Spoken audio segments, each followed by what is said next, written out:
All right, great. Thank you. Welcome, everybody. It is Wednesday, September 28th, and we are at a Facilities and Finance meeting. Today we're meeting in a hybrid model. We do have somebody online, right? Using a remote meeting application provided to us at no cost, allowing for remote participation and for public access to the open portions of the meeting. We are also recording and being broadcast thanks to BevCam.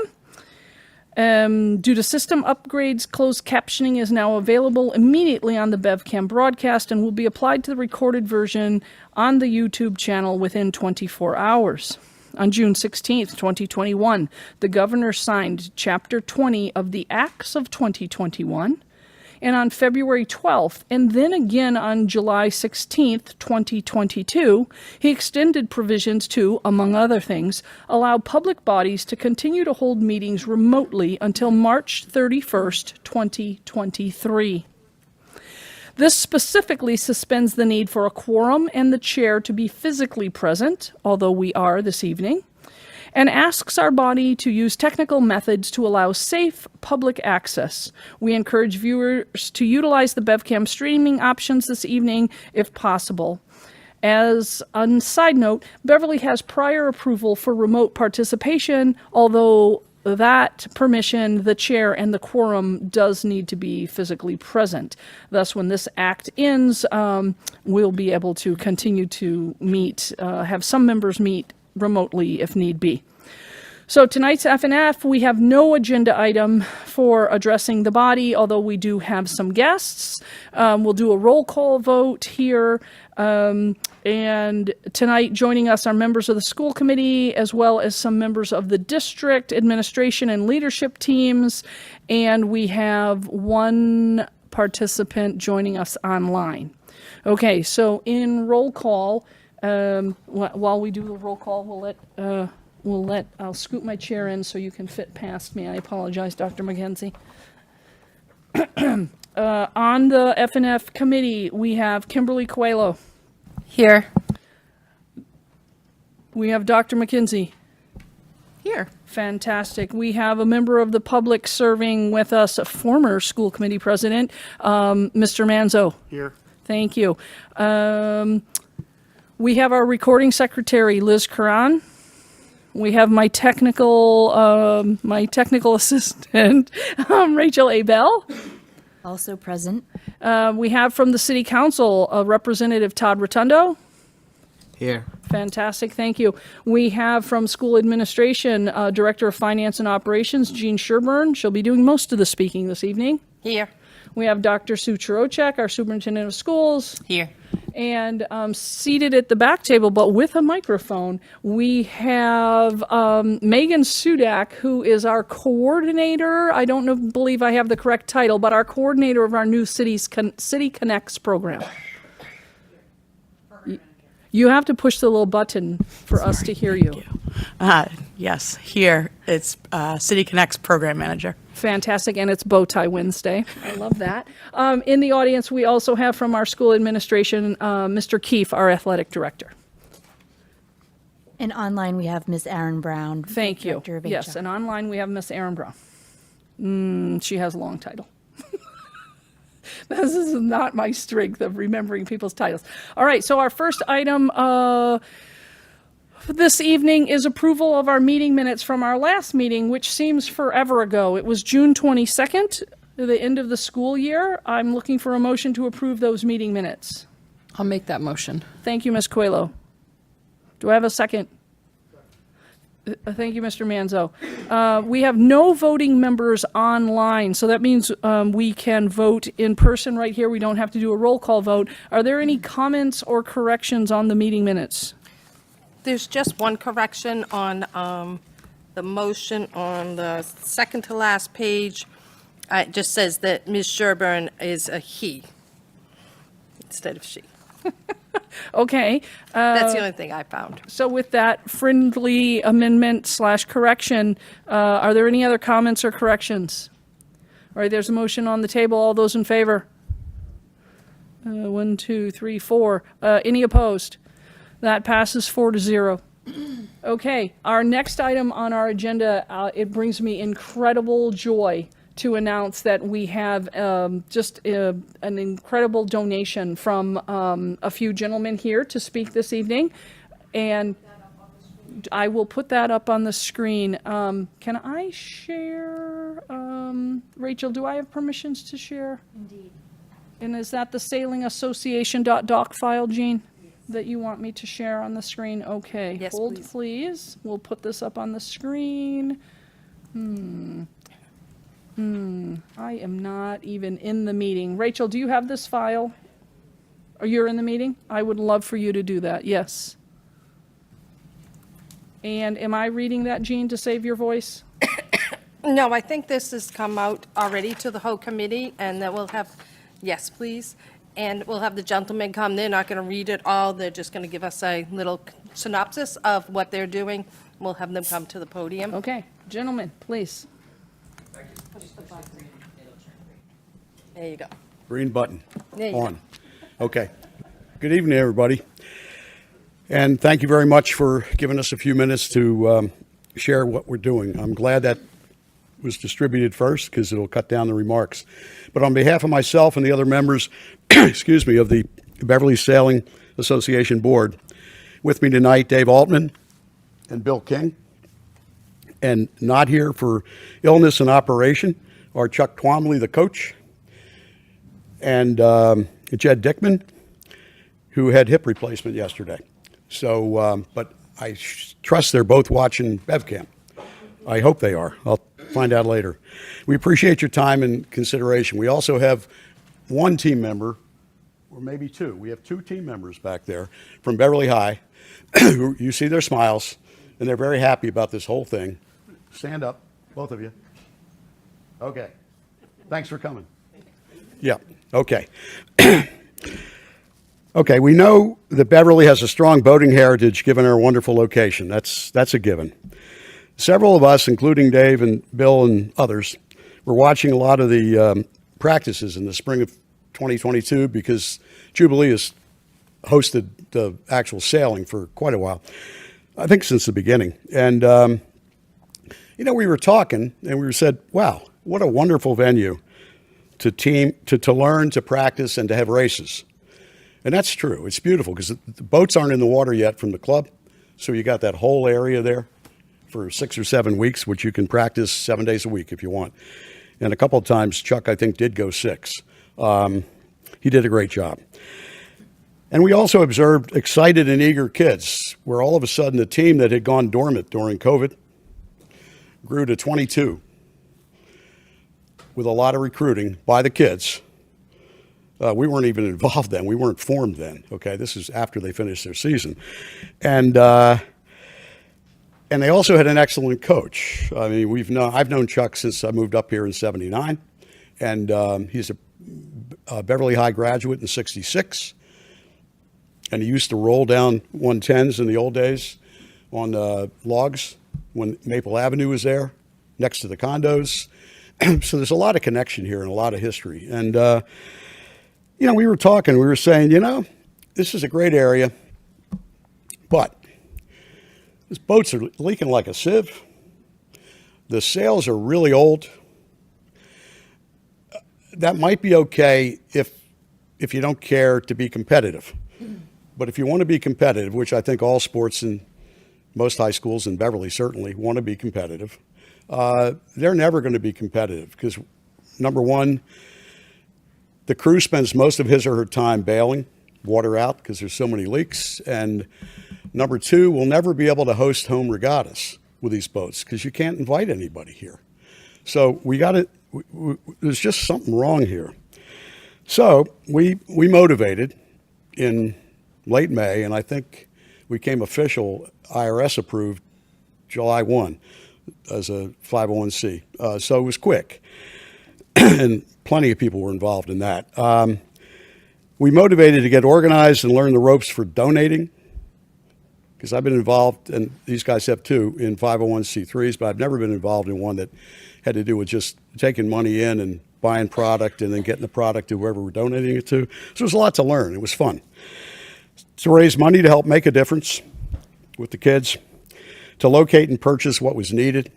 And as you can see in there, we got really good boats from BC at a really good price and good sales also. And to arrange convenient storage. And Jubilee stepped up again and said, you can store the boats here. We're all members of Jubilee, for full disclosure, but Jubilee is not officially involved in this at all, okay? But they stepped up again in terms of, for the community. So we thank you a lot for the opportunity to make this initial donation. There will be more to come. The Beverly High School sailing program. I mean, just FYI, we've raised $45,000, and you're approving under 18 tonight. And obviously, we're going to help anybody in the Beverly area, also adults, anything to get people interested and help, whether it's services like stipends, educational seminars, equipment, etc. But our first target, as you know from reading that, is to get Beverly High School in a competitive and get on a fair playing field, okay? So they've got a lot of really good sailors, and I think they'll be even better next year. So we thank you for allowing us to come here and make this donation. Our hope is that BHS team members will learn and excel in sailboat racing and carry the BHS banner to first-class college sailing programs and beyond. So again, thank you very much, and I'd ask Dave or Bill if they'd like to say something. You said it all. Okay. Well, thanks again. Right. Fantastic. So, committee members, we have this donation in front of us, valued at $17,475. And I'm going to let you all arm wrestle who's going to go in the records for making the motion to accept this incredible donation. I'll do it. Fantastic. Thank you, Ms. Coelho. I'm looking for a second. Second. Fantastic. Thank you, Dr. McKenzie. Any comments, questions? Anybody want to just oogle about it? Mr. Manzo, please. I just wanted to say thank you, gentlemen, for doing this. I've been around for a while, and I've seen earlier iterations of the sailing program at Beverly High School, and the spirit has always been there. The coaching has always been there, but the equipment's always been a little bit lacking from time to time. So it's good to see the program get this level of support that many of our other athletic programs have received over the years. And just one more comment, I know a number of the sailors who've graduated high school from Beverly and have gone on, they have sailed competitively in college programs, and they may not have had that opportunity if it weren't for people like yourselves, earlier versions of people like yourselves who were supporting this program all along. So thank you very much, and I look forward to seeing these boats on the water soon. Okay, thank you. Thank you. All right, Mr. Rotundo. Thank you, Madam Chair. I just also wanted to recognize Mr. Earl is also the chairperson of our Harbor Management Authority as well, so he does have a real significance to the waterfront, and commend him on what he's done as serving the city in the capacity as the chairperson of Harbor Management as well as organizing this association. So thank you. Most fantastic. All right, so with incredible gratitude, there's a motion on the table. All those in favor? That passes 4-0. And we will, do we have that on our next agenda for our following meeting? Or does it have to wait until till 2 weeks from now? Yeah, the next 2 meeting. weeks from now. Yeah. So gentlemen, I misspoke earlier. When's your next meeting? Well, we're going to meet again in 45 minutes, but it's not on that agenda. So in 2 weeks from, They don't need to come, though. It's just, right. you'll bring it to the Right, full it'll committee just be for the full vote. formality of the entire committee voting on it. And as I am a fan of saying, who would ever say no to free money or to donations? Just an absolutely incredible, we are so grateful. And just a bonus that you were able to come and speak in person this evening. Thank you so much. Oh, yes, can I would entertain a motion for a small, like a 2-minute, all right, honestly, it'll probably be 5-minute recess, please. Say yes. So moved. Yeah. Thank you. Second? Do I need that? Yes? All those in favor? All right, a little recess. We're going to take a photo.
Okay, fantastic. Lorinda, did you just want to let the committee members know that we made a little change, that we're going to be bringing the items that need voting first before other items? So if we have any visitors, we'll have them first, then we're going to have the voting items, so it's not the last minute rush trying to get it under the clock. Right. So as Jean just said, we are going to try to have all of our agendas moving forward to have our guests first so they can be saved and get to go home, and then have our voting items. So it's a little bit of a reverse of our previous agendas, if people have wicked paid attention in the past.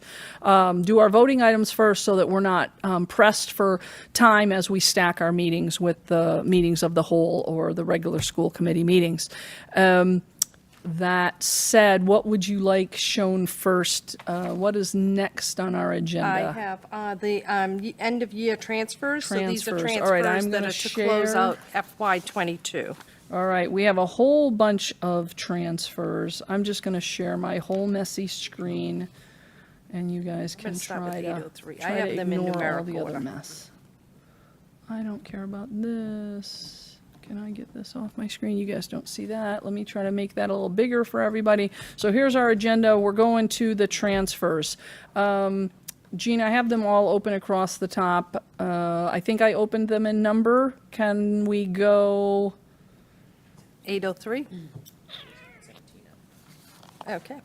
I can go with 917. Now, how about 917? Sure, I'll go with 917. And do you want to talk about them, or am I presenting them? How would you like to do this? We can just, present them here as, these are all going to be FY '22. I do not have any for FY '23 as of yet. But this one here was done, and it was transferring account in the, most of it is, it's across the board. It's both salaries and expense accounts, moving money in or out. Two accounts to zero out the accounts. All right. and this- Kim so is as you giving me know, we- signals from in the booth that we're trying to make it a little bigger so people at home can read it. We good, Kim? Is that a good size? Okay.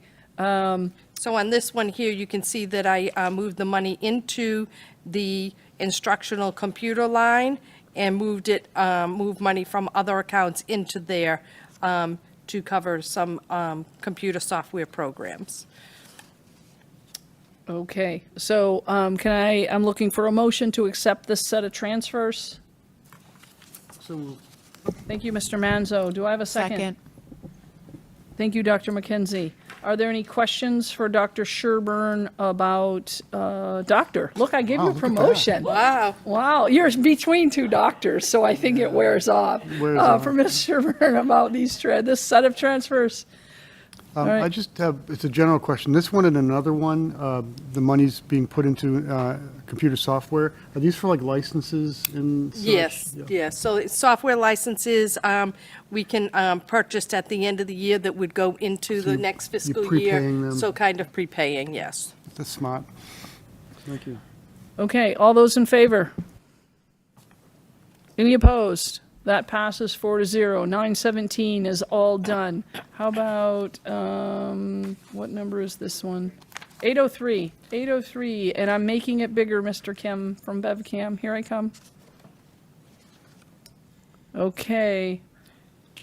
So 803 was done at the end of June, and this one was, excuse me, putting money into new curriculum materials in the language arts area and taking money from areas that we had some funding available. I especially like line 5. We took a penny.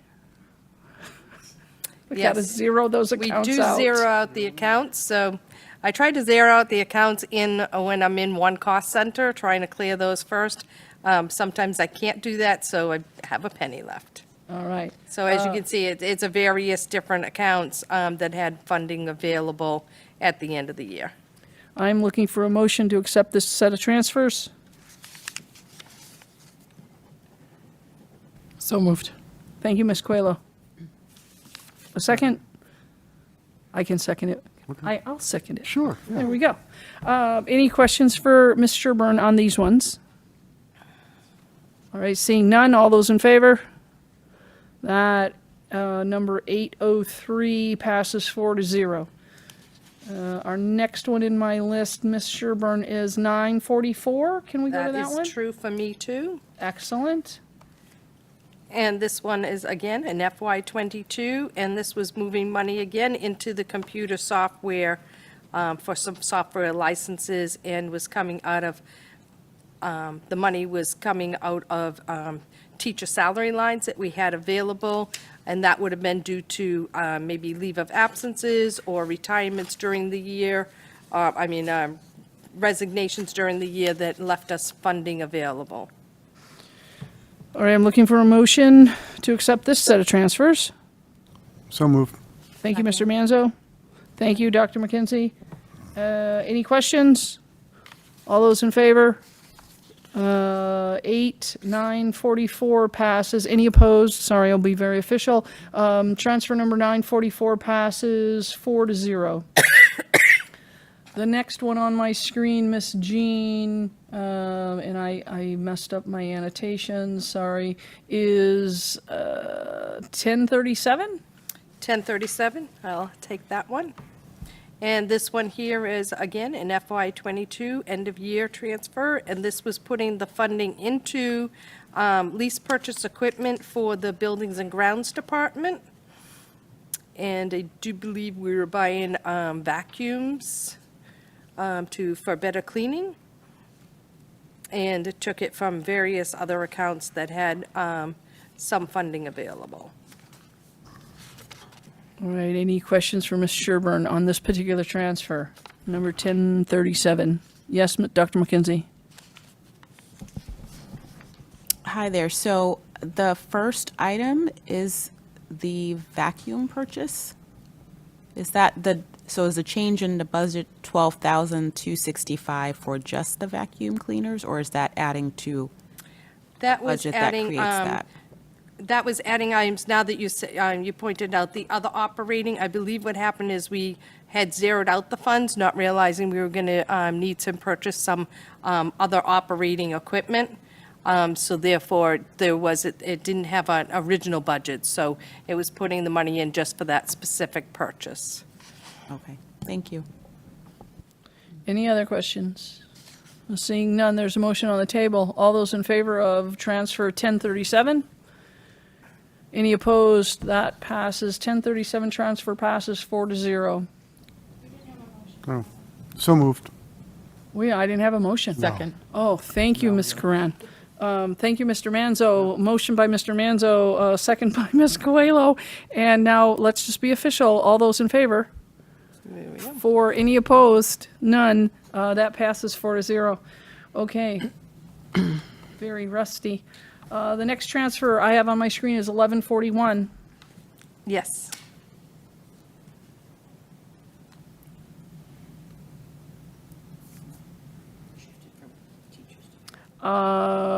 Let's start with the motion. I'm looking for a motion for us to accept transfer 1141. So moved. Thank you, Ms. Coelho. Second. Thank you, Mr. Manzo. Ms. Sherburne, would you like to? And this was putting monies into the teacher lines, paraprofessional lines, and taking away from middle school teacher foreign language line that had money available. I believe we didn't, it was a late hire. All right, any questions on this? Yes, Mr. Manzo? So unlike the other things, we're not buying vacuum cleaners or software licenses from '22 for the '23 budget. So are we paying people, do we pay people over the summer for this, or is this? No, this was just to get the balancing. So what probably happened in here is that I had to take needed money into those accounts. Okay. And it may have been that this was grant funded, and I needed to move the money. The foreign language had excess money, but we'd had to move in and for the two middle school and the North Beverly paraprofessionals. Thank you. Any other questions? All right, there's a motion on the table. All those in favor of transfer 1141? Any opposed? 1141 passes 4-0. And I just want to speak a little bit about that question, is that when we can prepay for items and/or like special ed tuition, that's permitted, but it would not be permitted to pay for salaries beyond the school year.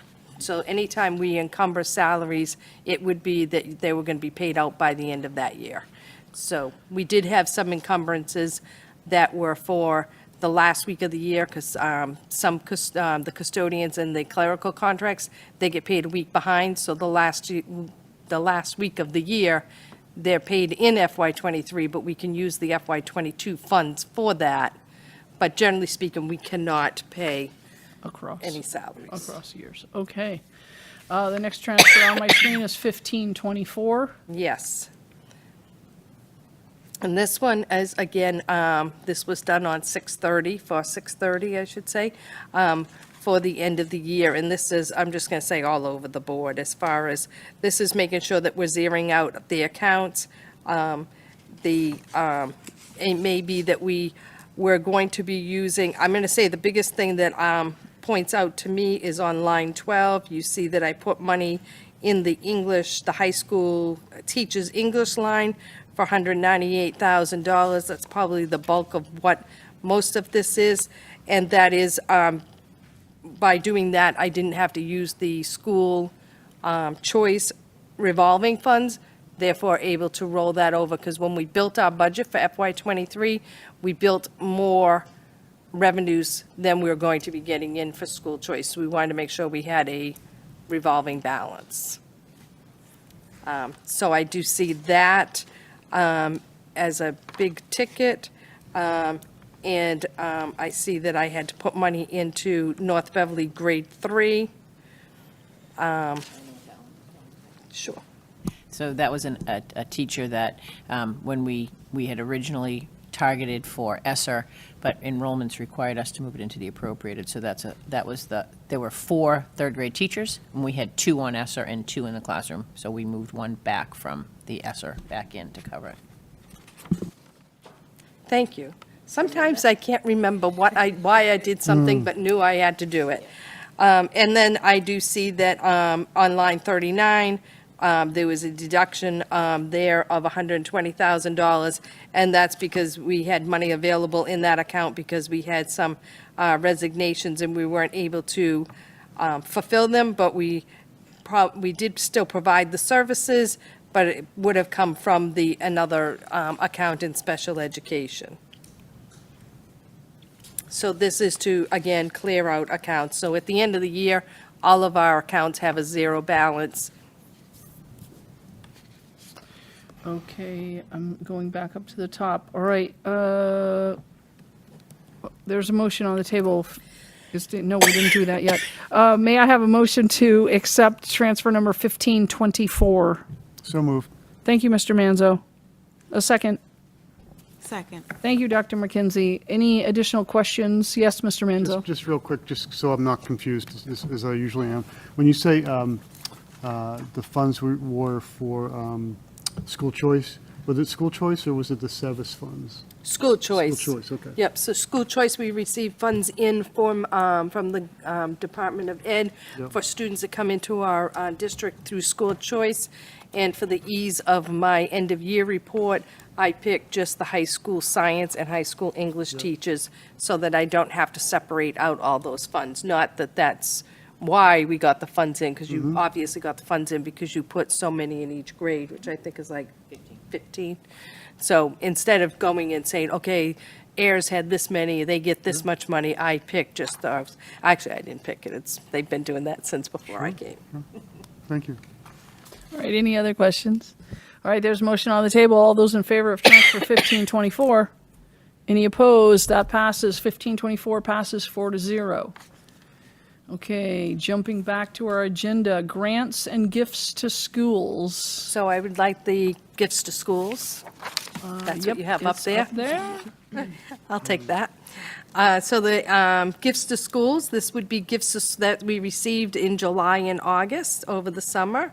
And we have $19,685.32 in gifts to schools. came into various areas. The biggest point out is that the Cove PTO donated $10,000 to the school department to fix the AIM program playground, and then an additional $8,000 for the general playground at Cove. So we've been working on that, and the Cove playground, I do believe is finished, but I think we're still waiting for some objects to put in the playground. And as you recall, we received a donation from the Oddfellows that went towards this. So it is costly. That's one of the things as we go on further, we'll be talking about different playgrounds, and that's one of our goals to be looking at this year. So I'm looking for approval of these gifts to schools for $19,685.32. You know my saying, who would ever say no to such wonderful donations? I'm looking for a motion. So moved. Thank you, Ms. Coelho. Second. Thank you, Mr. Manzo. Are there any questions about this incredible $19,685.32 set of gifts to schools? Seeing none, vote. Here we go. All those in favor? Any opposed? That passes 4-0. So the next section of this report is talking about the Beverly Ed Foundation grants. The entire school committee was present in June when they presented them to the school department, but we didn't do the approval process of accepting them. So the Beverly Ed Foundation grants totaled $12,359. Okay, I'm looking for a motion to accept the $12,359 worth of grants from the Beverly Education Foundation. Thank you, Mr. Manzo. Second. Thank you, Ms. Coelho. Are there any questions on this? Seeing none, vote. All those in favor? Any opposed? The Beverly Education Foundation grants are accepted 4-0. The next thing I'd be looking for is the DESE grants. Oh no, they don't appear to be on my screen. Did I forget them? You have a hard copy? All right, hold on one second. I will find them. It may just say grants where Bobby's was gifts. Oh, it's a Word document. I do have a Word document open. Oh, thank you. Thank you, Miss Abel. Share. Where am I? Share. Here we go. There it is.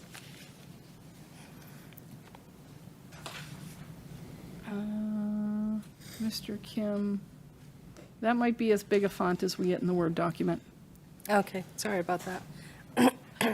I'm looking for the committee to approve $2,428,260, in the DESE entitlement grants, and there's one that was competitive, number 589 at the bottom. So all of these grants are funneling through DESE. All are federally funded except for the bottom one, which is the civics grant, is state funded. So I'm looking for approval on these. We have received these grants each year. Okay, so I'm looking for a motion to approve the federal grants in a total of $2,428,216. So moved. Second. Fantastic, thank you. Thank you, Ms. Coelho, thank you, Mr. Manzo. Are there any questions for Ms. Sherburne on our federal grants coming into the district? So Lorinda, I just want to clarify, these are the DESE grants, federal and state. It's just the 589 is considered state funded, I gotcha, that's, so it's the DESE grants. okay, I apologize. That's okay. Federal and state grants. All right, seeing no questions, votes on the table. All those in favor? Any opposed? Our federal and state grants are approved 4-0. And our non-DESE grants now are on the screen. Yes. There's one. There's one, and this comes from Cell Signaling, and they issued us a grant for $8,452. Motion to accept that. So moved. Second. Thank you, Mr. Manzo. Thank you, Ms. Coelho. Any questions for Ms. Sherburne on the cell signal? Yes, Mr. Manzo. I was just wondering if we had any information on what they're going to use it for? I don't remember totally. No, I can. We can chase that one down at some point. I probably can tell you in a second.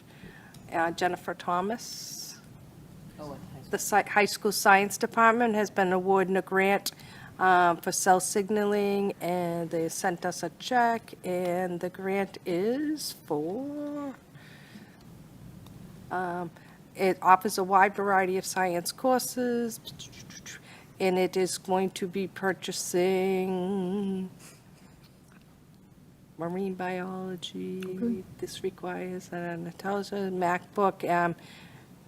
The budget is for life sciences and chemistry courses applied for consumables first. And here's, I don't even know what these items are, but vernier probes, oxygen gas Science things. sensors. Mr. Manzo, I'm sure, is understanding Yeah. this. Skeletons, I know what There we those go. are, Well- skeletons. So they listed in there what they're looking for, and that is how it got approved. Well, it's just good to see community support for science education in Beverly. I don't know if you remember who Dr. Thomas is. Jen Thomas is our new director of science, math and science, and so we have a curriculum director for math and science. So she's working really, she's got a strong background in science, and she's doing a lot of work in the science department to enhance sort of some of the instruction and, make sure they have what they need in the labs. So she's been really helpful. Oh, good. Thank you. Cell Signal is a fantastic community partner. They're very supportive. They offer grants every year, and any given teacher or PTO usually applies at some point in time. They've founded many of the family math and science programs in the past, or the science fairs.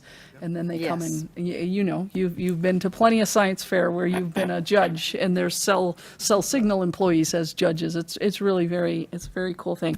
All right, did you motion this? I think Yes, thank you, Ms. Karen. There's a motion on the table. All those in favor of accepting this grant? Any opposed? That passes 4-0. Okay. So I do believe that is the last items that we needed to have approved, because I do not have any FY budget transfers at this time. The next thing I have is the report from the Buildings and Grounds Department. And they have given us an overview of what they have been doing since June 16th. If anybody has any questions, they can ask, and I might know.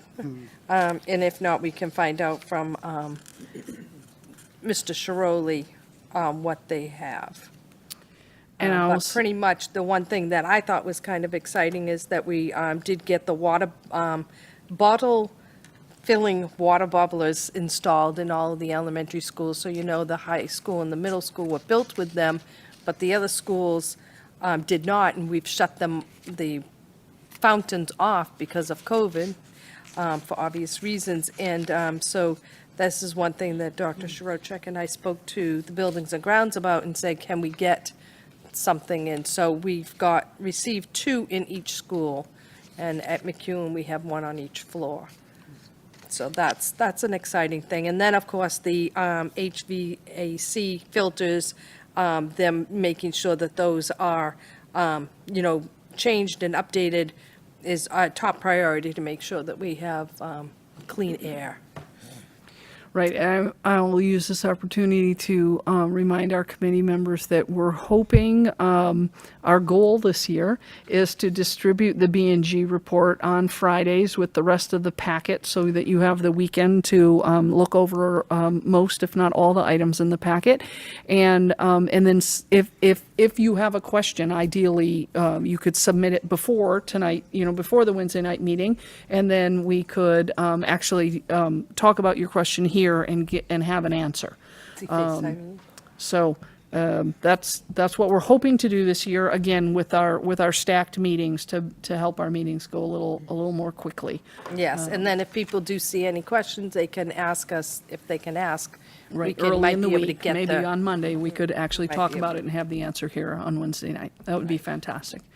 Okay, Okay.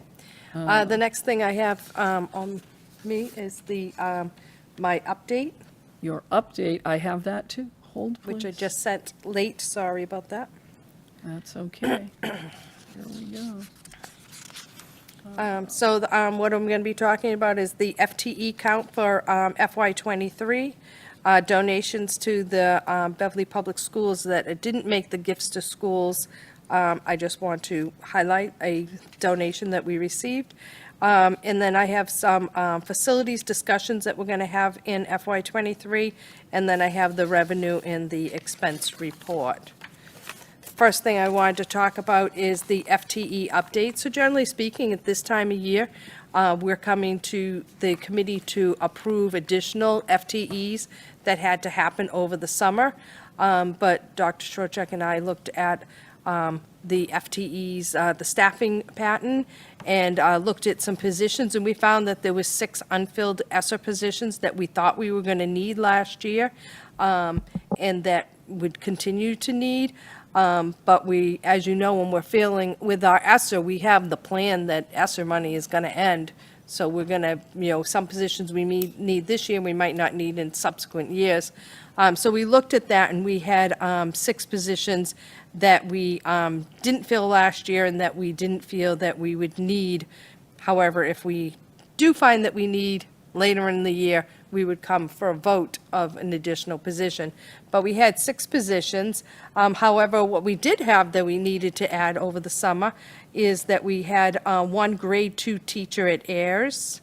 We have a City Connects manager sitting with us, 2 paraprofessionals at Centerville, and 1 special education teacher at the high school, and 1 school year clerical position at the middle school. So I'm just giving this as an update because I don't have any additional counts, but also we wanted to bring forth so that you'd know, especially when we have, a new clerical person at, middle school, why did we not know about that? Generally speaking, I wouldn't have to tell you because we didn't have an additional FTE, but it's best if we're clear and transparent. So that is giving an update, and if you have any questions on any of these positions, Dr. Shorchuk is here to answer the questions. I'm looking around the room. All right, I'm scrolling. Okay. The next thing I have is, that I wanted to talk about is donations of school supplies. So the Dollar Tree stores in Beverly donated school supplies to the Beverly Public School students. So that's why I didn't put it on the gifts to schools, because they gave it to us to give to the students. And the donation, I was told, included pens, paper, sticky notes, backpacks, etc. And we took those donations in at central office and sent them out to the 5 elementary schools and the middle school for the 5th and 6th graders. I do not have a dollar amount. I just know it was boxes, and I believe what they were doing is when they're trying to clean. We've had this, I think it was Walmart did this one year, and Staples sometimes when they're just trying to, they just say, will you take this stuff? And so we felt it was best to do it that way, so. Excuse me, again, it's a donation. The next slide I have is the facilities discussions that we're planning on having in FY '23. So I'm going to talk a little bit briefly about these, and if anybody else has any information they want to bring up. But first thing was the Hannah boiler. So we did find out that the Hannah boiler, so each school has 2 boilers, and one of the Hannah boilers has gone down. We've tried to replace it, the parts, and that has not been very successful. So we're going to be looking into replacing it with a more efficient, energy-efficient boiler that can work with the other boiler. Mr. Shirley and Mr. Collins will have more information for this coming forth Mr. Collins has assured the superintendent and myself that we're not to have to worry extremely about this, because I was like, one's down, what do we do? So he said that, we have time, and it's more of like a backup. So I'm not sure if he told you any more. He said hope the he building, the heat can function on one boiler, I but hope he didn't jinx us, like I know. when you say. I just say right, that. I didn't put my snow tires on, and then the next day it snows, Yes. right? So I don't think they think it's going to be a quick turnaround anyway, so they're saying that the one boiler that's in place will sufficiently heat the building but we wouldn't want to do that as a long-term plan, so we'll do that. And is such a purchase come out of the capital planning funds on the city side? So that would be what we'd have to find out. That's what we're, analyzing right now. Do we have enough money in our building rental revolving account? What is the cost? So far, I've heard 80 to 100,000 if we just get parts to fix it.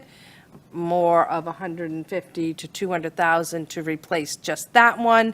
Do we want to look at the host system to come up with something, and of course, we can't do that going into the heating season, because we can't have nothing. So I'm leaving that up to them to talk about, and then the report would come back to us to say, this is what the cost is. Dr. Schrocheck and I will say, okay, can we afford that?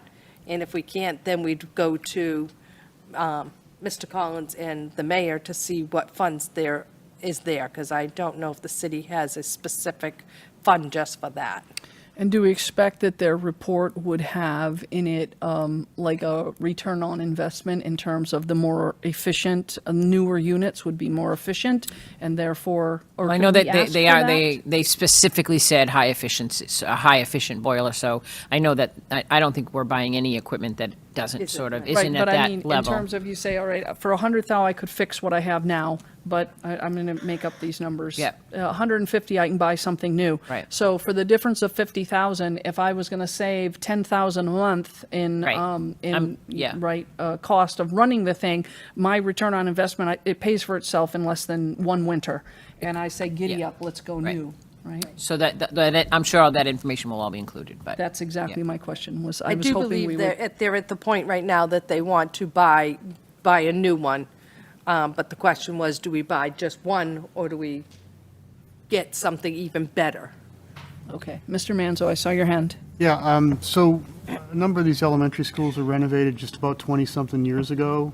And so are we looking at all the other boilers in the other schools? And part B of my question is, MSBA does help, or can help, with boilers and roofs. And so if there's a plan for boiler and roof repairs from these buildings that might be coming up, are we getting on the list? Well, we would look at all, so we are not, again, at least for roofs, I know we've looked every year, there's an age, and they've raised the age from 20 to 25 years. So there's certain things that you have to do to get on the list, but yes, any and all of those options will be explored as we kind of go forward. In terms of I think one of the things that we've worked really hard at this year is, especially when we have an eye-opening experience where a boiler goes, right? So what's the state of all the boilers? And let's go around and take a look at all of them. And in terms of the planning, do we, like Jean said, I know, do we want to replace one boiler and have an old boiler still there? Do we want to look at, kind of revamping one building at a time? What would that look like in terms of planning? But that's why I don't think it's going to be a quick fix. I think we're going to be looking more comprehensively at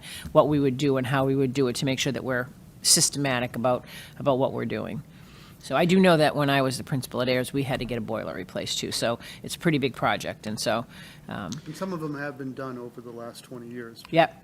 So, and again, as far as funding from MSBA has that whole process, but first you have to meet certain criteria as to the age of the building, the age of the component, and all of those things. So, but we certainly would look into them.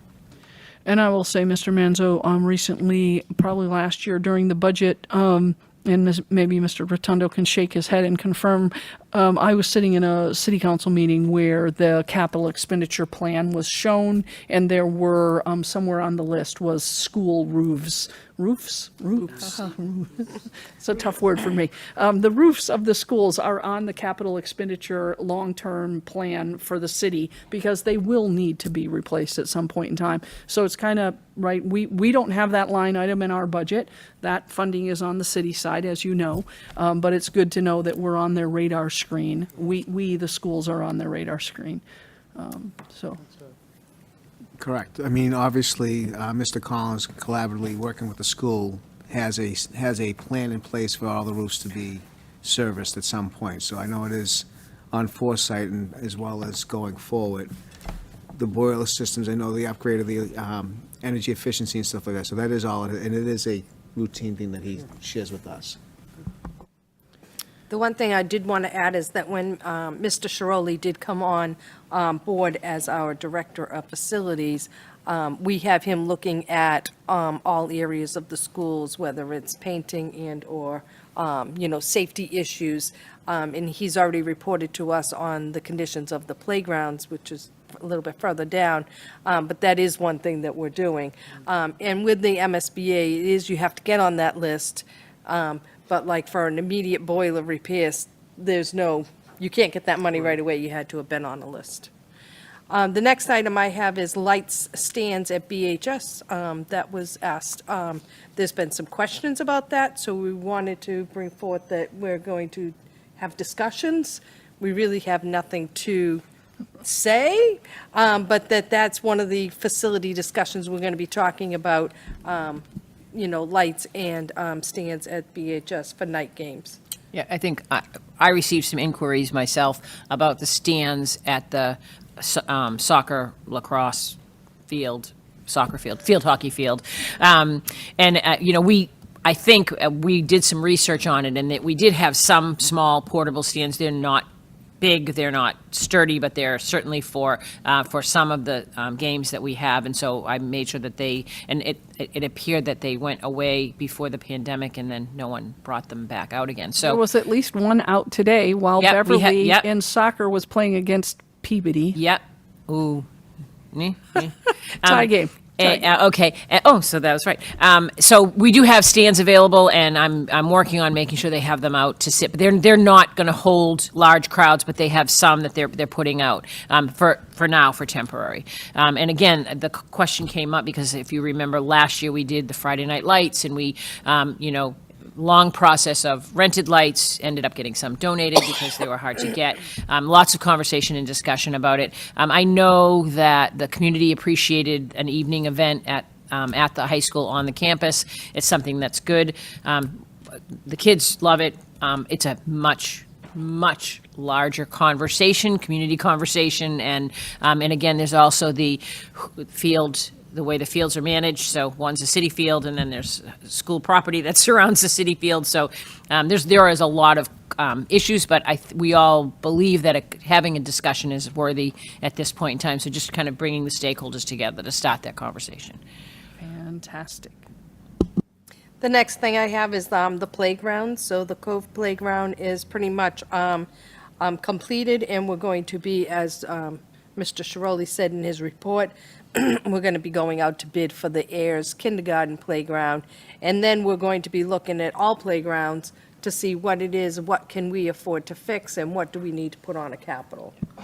And I think if you remember back in the spring, Mr. Shirley made a presentation to, I don't know if it was to school committee or it was to the finance and facilities, because there's some concerns at Ayers. The Ayers playground is in most need right now, the general playground. So talking about, that cycle of how do we manage and look at what we do, and then funding, typically playgrounds have been funded often in most of our schools by PTO, and so what does that look like in this day and age, and how do we look at what we have for resourcing and what's the right resourcing, and a part of it is sometimes it's something that people enjoy working on, raising money for playgrounds at times too, and they like to contribute in that way. It's one way. So finding that balance between what we need, but for sure we know we need some repairs, particularly at the Ayers playground, and making sure that we go forward with that. And the last item I have is an operational sustainability committee, called that OSC here. You call it OSC. I I do do. not call it OSC. And so we have formed a committee, and Dr. Schropek will be talking about that at the committee of the whole meeting that's starting after this. But I just wanted to bring it up to the finance and facilities that we are talking, creating some sustainability. And I think that we'll bring things forward and we'll talk about more things, but we've actually talked about a lot of the things that are going to fall underneath this committee. We have talked here before, including but not limited to share tables, the bubblers, the refill stations fall underneath this particular umbrella. So this is like a teaser. It is. A little bit of a teaser. We'll talk some more about it. And then the last thing I have is the review of the revenues and expenses. So I'm just going to quickly, in 2 minutes, talk about the revenue report. And the revenue report, as I mentioned when I was doing the transfers, you'll see the school choice, the second group of numbers shows that I am going to be allocating, 111,000 of the 831 that we have budgeted is going to be coming from the revolving carryover. So that's what I was talking about earlier. We condensed the report, so I took off the kindergarten fee, because we don't have kindergarten fees anymore, and I took off the music fees. So it looks a little bit different from last year, because it's we have less fees that we're charging. And so our budget is $69,343,934, and the city gives us an amount quarterly. Our school choice is we budgeted $831,550. We're going to be receiving $724,456, and we've already received 2 payments. We get that monthly. Circuit breaker, we are receiving $2,584,896, and we get that monthly, quarterly. And then special education tuition is where we have students that attend our schools, and non-resident tuition service money is foreign students that attend the high school for 1 year. Education fund is where we have donations come in from people that are pay on their taxes. And then the school department fees is transportation fee, building rental, which majority of it is the YMCA after-school program, preschool, and then the user fees for athletics.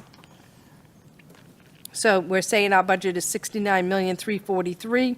With those fees, our budget really is $73,645,347 is what we have budgeted. And then I'm out of time. No. The expenditure report is here. It's right now, as you can see, there's nothing in the second column, the transfers and adjustments. I shouldn't say there's nothing, but at the bottom, there is no total. And when the next month, the city will be rolling over all the FY22 POs that didn't get spent, roll over, and I'll have more details about the revolving of the expenditure report. So you may see some accounts that have negatives. It's because those POs haven't been rolled over, and we've already paid on those POs because we had to pay our bills. Okay, so we are up against our time when we want to start our next meeting, but I will just look around the table and say, does anybody have any questions? Maybe we'll give you a placeholder to lodge right now, that if you have any questions on either the revenues or the expenses, that you could send those to Ms. Sherburne. All right, and I'm looking for a motion to adjourn this FNF. So moved. Second. Thank you, Mr. Manzo. Thank you, Ms. Coelho.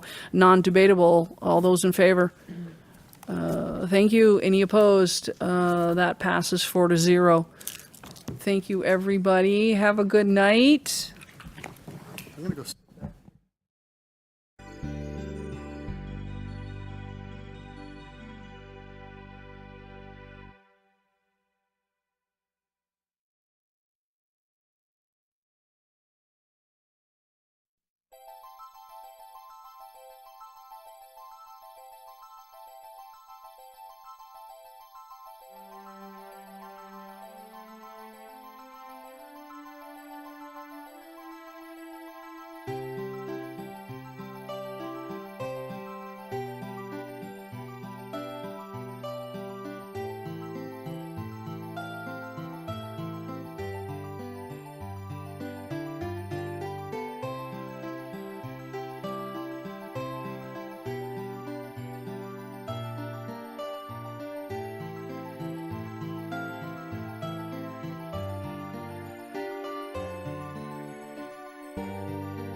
Welcome, everyone. Thank you so much for joining us this evening. Today is the Beverly School Committee Committee of the Whole. Today is Wednesday, September 28th. We are meeting using a hybrid model, using a remote meeting application that is provided at no cost to our district, which allows for remote participation and full public access to the open portions of our meeting. We are also recording and being broadcast and streamed by BevCam. Thank you, BevCam. This allows also for additional remote viewing of our meeting. With some system upgrades, the closed captioning is now available immediately on the BevCam broadcast channel, and then it is digitally added to our recorded versions on YouTube within 24 hours. On June 16th, 2021, the governor signed Chapter 20 of the Acts of 2021, and then on February 12th and July 16th, 2022, he extended those provisions to, among other things, allow public bodies to continue to hold meetings remotely until March 31, 2023. This specifically suspends the need for a quorum in the chair to physically be present and asks our body to use technical methods to allow for safe public access. We would encourage viewers to utilize the BevCam streaming options this evening if possible.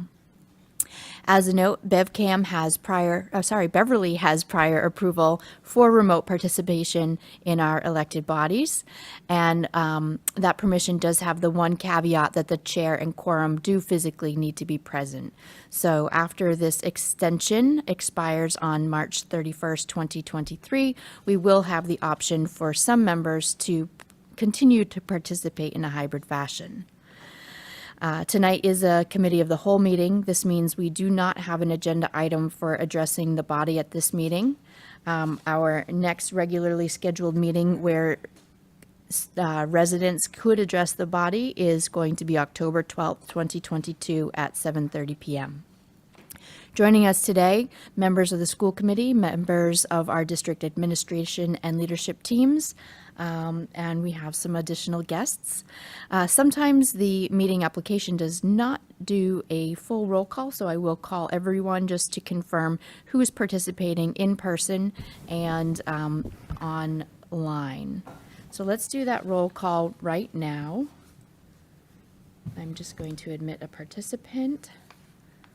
Apologies, it took me a moment to admit Dr. McKenzie. In person, we have Mayor Michael Cahill. Here. Ms. Kimberly Coelho. Here. Participating remotely, Dr. Kenan McKenzie.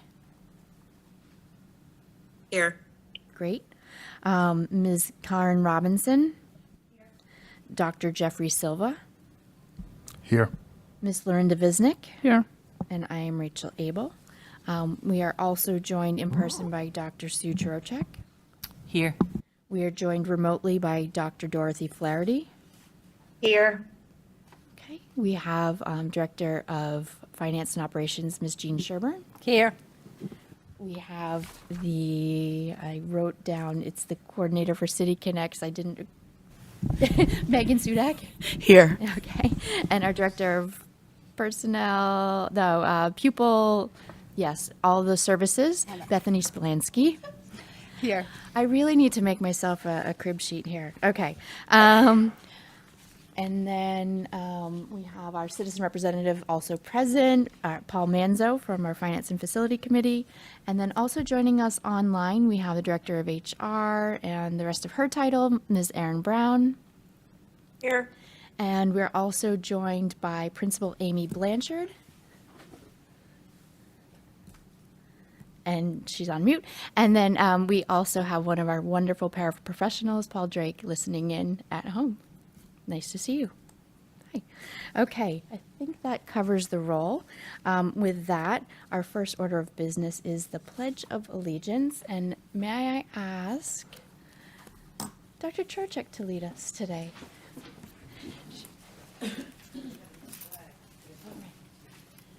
I pledge allegiance to the flag of the United States of America and to the republic for which it stands, one nation, under God, indivisible, with liberty and justice for all.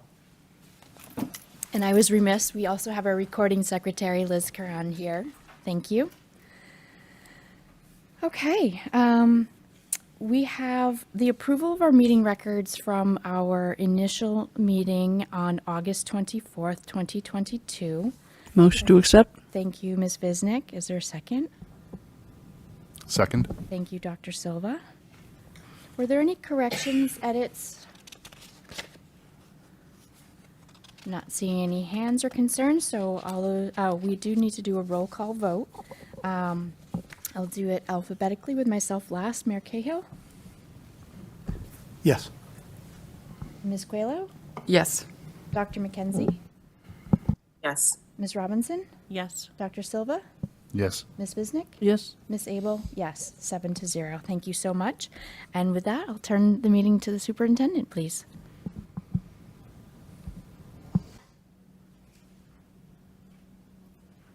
So I just have a couple of items on the agenda I just have a couple items on the agenda today for the superintendent's report. The first one is to talk with you a little bit about our goal of forming a operational sustainability committee. And then also we have Megan Sudek is joining us here first so that we can introduce you to her as our program manager and to give us a quick update on City Connects. So I'll start first with, I handed out, Jean handed out for me, to each one of you a copy, just so that you have it in your hand. This was from the District Improvement Plan. This was one of our goals that you approved in the District Improvement Plan last year, that talks about sort of under operations and management practices, what are we going to do around climate action planning for schools?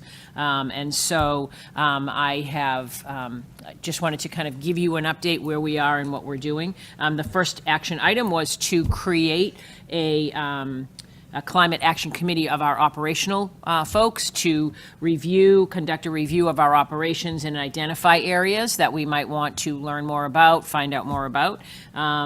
So we were able to bring the group together on the September 13th.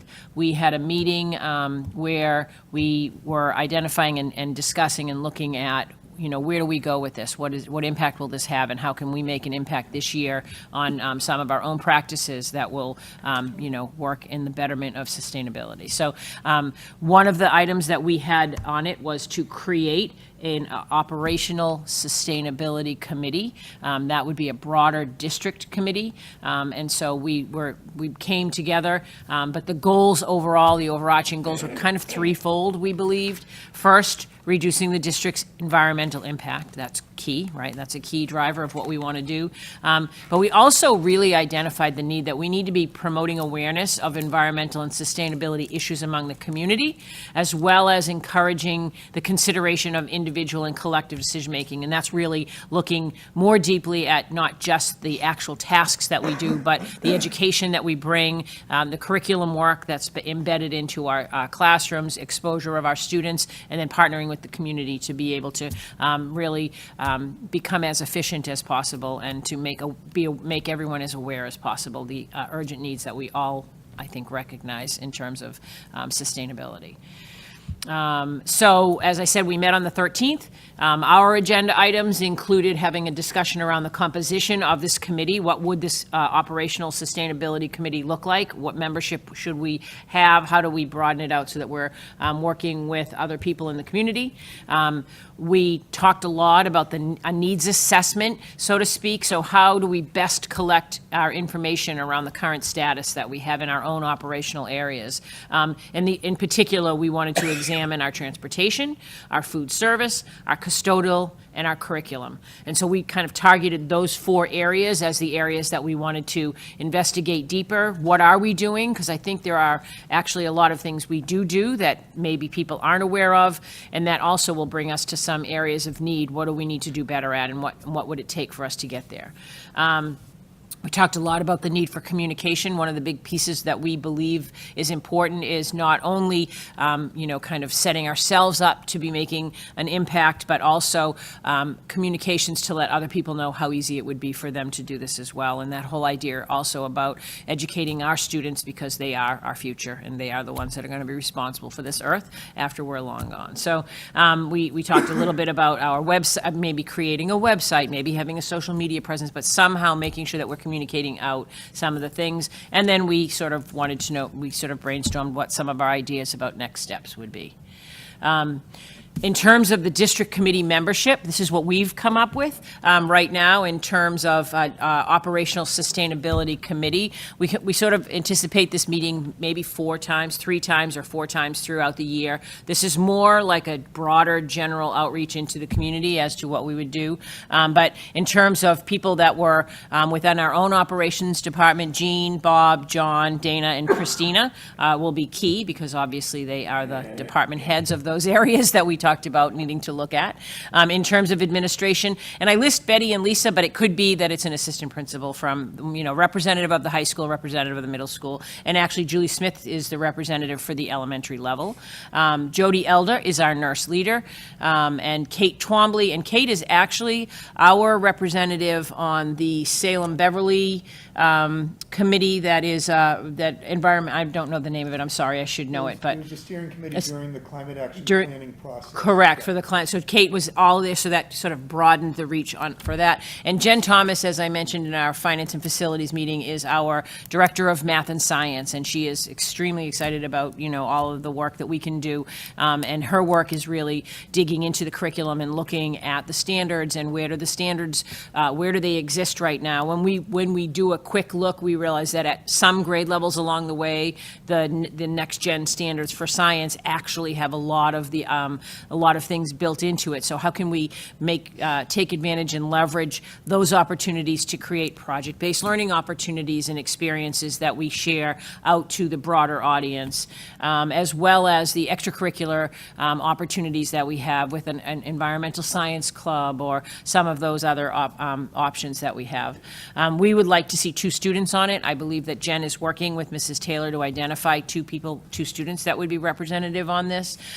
We know that Arena does a lot of work at the city level. We certainly would need Mike Collins' input on a lot of the things that we do. We'd love to have 1 member of the school committee as a representative of and then 1 community rep. And again, this was our first meeting, so we were kind of laying out the plan as to where we wanted to go forward and how we wanted to do that. So that's sort of where we sit right now and what we would like to form to have broader conversations around what's going on. And then more specifically, we looked at areas of focus. This was, again, remember, together around the table were our operations people, Dana and Christina and Jean and Bob. And so we said, let's take a look at where we are. And some of the things we talked about in our meeting included, a focus on reducing waste. And so what are those areas? What would that look like? Recycling, composting, share tables, the water bottle fillers that we had. There was an interesting data point, a very, very interesting data point that I think Christina mentioned, that last year, during the school year, the number of plastic water bottles that were sold through the cafeteria, I don't even know whether, I think you all probably want to hold on to your hats, because it was in excess of, was it 22? I think it was 22,000 water bottles were sold in the cafeteria. So we are like, that's a great baseline. It's always good when you can really show improvement, but that's something that we do not want to see repeated, right? That's certainly, those are the kinds of things that we think we can uncover and that we can educate, and we can make sure that we're utilizing the fillers that we have. We have water fillers right in the end of each hallway. So how can we make sure that, that's just like one example. Purchasing local, and Christina has a very big goal this year of purchasing local, and I think that's really a great way that we can, make small differences in a big way, right? So, and then we talked about renewable energy, and clearly our solar canopies, which I'll be giving you a little update about in a minute. So all of the work that we're doing around that is amazing and a great first step. Our electric and hybrid fleet of transportation, when we look at some of that, and we're also working really hard at replacing lights, and when we replace lights with LED lights. So I will not make a claim that we've replaced all of our lights with LED lights, but our goal is to take a look at what that is and what that entails, and that's another really, like, some of these things they don't interfere with anybody or anything. It's just a matter of making different decisions as we go along, and that was really what we had hoped to do. And then finally, looking at the curriculum, Jen has already begun a review of standards, and she engaged every building level to talk about what in the next gen standards already exist, what areas can we do. We want to identify those project-based learning opportunities in levels that have those specific standard connection. I can give you an example. I think you all know Judy Miller runs our PBL course in the summer.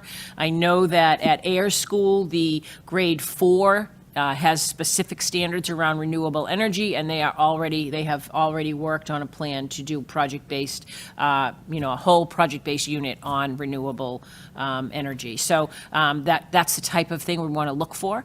And then enhancing our content with real-world connections. So no better place than to do a field trip to the solar canopy in your own parking lot if you want to learn about solar power and that sort of thing. And then also what can we do to make connections with state and national other real world connections. And then finally, leveraging our community partnerships to enhance standards that are already taught. So we have very strong partners in Kestrel and in Change is Simple, and a number of organizations that are around that we can partner with and continue those community partnerships to enhance some of around enrichment. And all of our schools do a great job with enrichment, but maybe helping to make those connections and make sure they're connected to the standards that we're teaching. So this was the discussion that we had as part of the work that we did in this meeting as we think about putting the committee together. So before I kind of go on I don't know if there's questions or. So the chair wants to be able to provide you with a school committee member, and that's one of the jobs, I guess, as chair is to appoint members. I think we have one member who's consistently been advocating for some of this work, and therefore I'd like to appoint Ms. Lorinda Visnick to be the school committee representative. I did put an asterisk here just in case anyone had a strong feeling that they also wanted to participate, but it seems that you have one slot available. Well, we're trying to just and again, we're the meeting schedules and trying to find, but we're trying to, and whatever, but that's, we had just come up with that, so. Okay. And Ms. Visnick, you're able to serve and willing? I am elated. Okay. Thank you. Okay. Thanks. There'll be plenty of other things for the rest of us to do, I'm sure. All right. And we look forward to your report. I think there's a lot of synergies as well as the chair of FNF, since a lot of those members are members that are reporting into Ms. Sherburne. Thanks. Madam President, if I could, a quick question, Dr. Trochik. Yes. The areas of focus, I've got a couple thoughts. Yep. Maybe add one or two things. But did they come out of a brainstorming, of an Just initial right to meeting? start. So this was informally brainstorming around the table. We sent out a form to the teachers around and the administrators around curriculum review. We will be sending out a needs assessment too to say, what are we doing? How effective is this? Trying to establish some baselines because we want to have some measures. Like, so 22,000 water bottles is a great measure to be able to have a data point so we can talk about how we've improved that over time. But in the same way, we spent a lot of time talking about recycling, and while we are a single stream recycler, please tell me that that's correct. Dual stream recycler. Not for long. Thank you. All right, not for long, whatever. There is a lot of, I will just tell you as the superintendent, I will tell you that I put my cans and my plastics and my paper, and I'm never sure if I'm doing it right. So if I don't have clarity about how we are funneling or what that stream is for recycling, we know that some of our teachers are not sure, and definitely some of our students are not sure. And so we know that we need to do some awareness. It may not even be changing of practice, but changing of awareness. And identifying, do we need more bins? Do we need more signage? Do we need that sort of thing? I mean, so the conversations were very general. We were just diving in. We had a lot of really excited people around the table, so it was really fun. That's fantastic. I just want to add that through the climate action planning process, we determined, which isn't surprising, that our two biggest sources for greenhouse gas emissions are transportation and buildings. So it doesn't really show there. We can probably, I'll just give you a couple of bulleted thoughts on how to make sure we focus on building energy efficiencies and building use of fuel, et cetera. Yeah. Yep. It's I think fantastic. we meant that. We didn't articulate it that way, but I think that's what we meant. I this know is we know when I wonderful. wrote electric and hybrid fleet. That's one way that I know we're doing it. I know there are others, and there was some conversation about that. But thank you. Dr. Silva. Is there an interest in promoting biking to school for at least the high school, having a secure I think- fenced location for bikes that? Well, we rather have than- we have bike racks, but I do think that biking. I think renew when we talk about what we need to do. That is a great point. Like how can we? And I think we hope to see greater awareness around how to do that and ways to improve it. So that's all stuff that we will look at. I don't think we saw ourselves as singularly focused on one task or another, but more just starting this conversation about it. But that's I will tell you, we have a lot of bikes at the middle school. I just bring up the bike secure location. There's rather than bike racks because the bicycles can get vandalized even when attached to the bike racks. Whereas in a fenced-in location where you have a key card or something. Those are all, ideas we could think about. I have not explored them, so I don't know. But any and all ideas we're wide open, I think, and hoping to just, I think the more we can talk about it and the more ideas we get, the better it will be. Ms. Robinson. Thank you. I was just going to say that there's a new, at the high school, there's a green club. Yep. I think they would be great to get involved in this. And what a great internship this could be for some kids interested in this field, just doing some projects. So, thank you. Yeah, thank you. Ms. Visnick. I kind of want to pile on to what Dr. Silva said, and I'll pull from Mr. Manzo in the audience.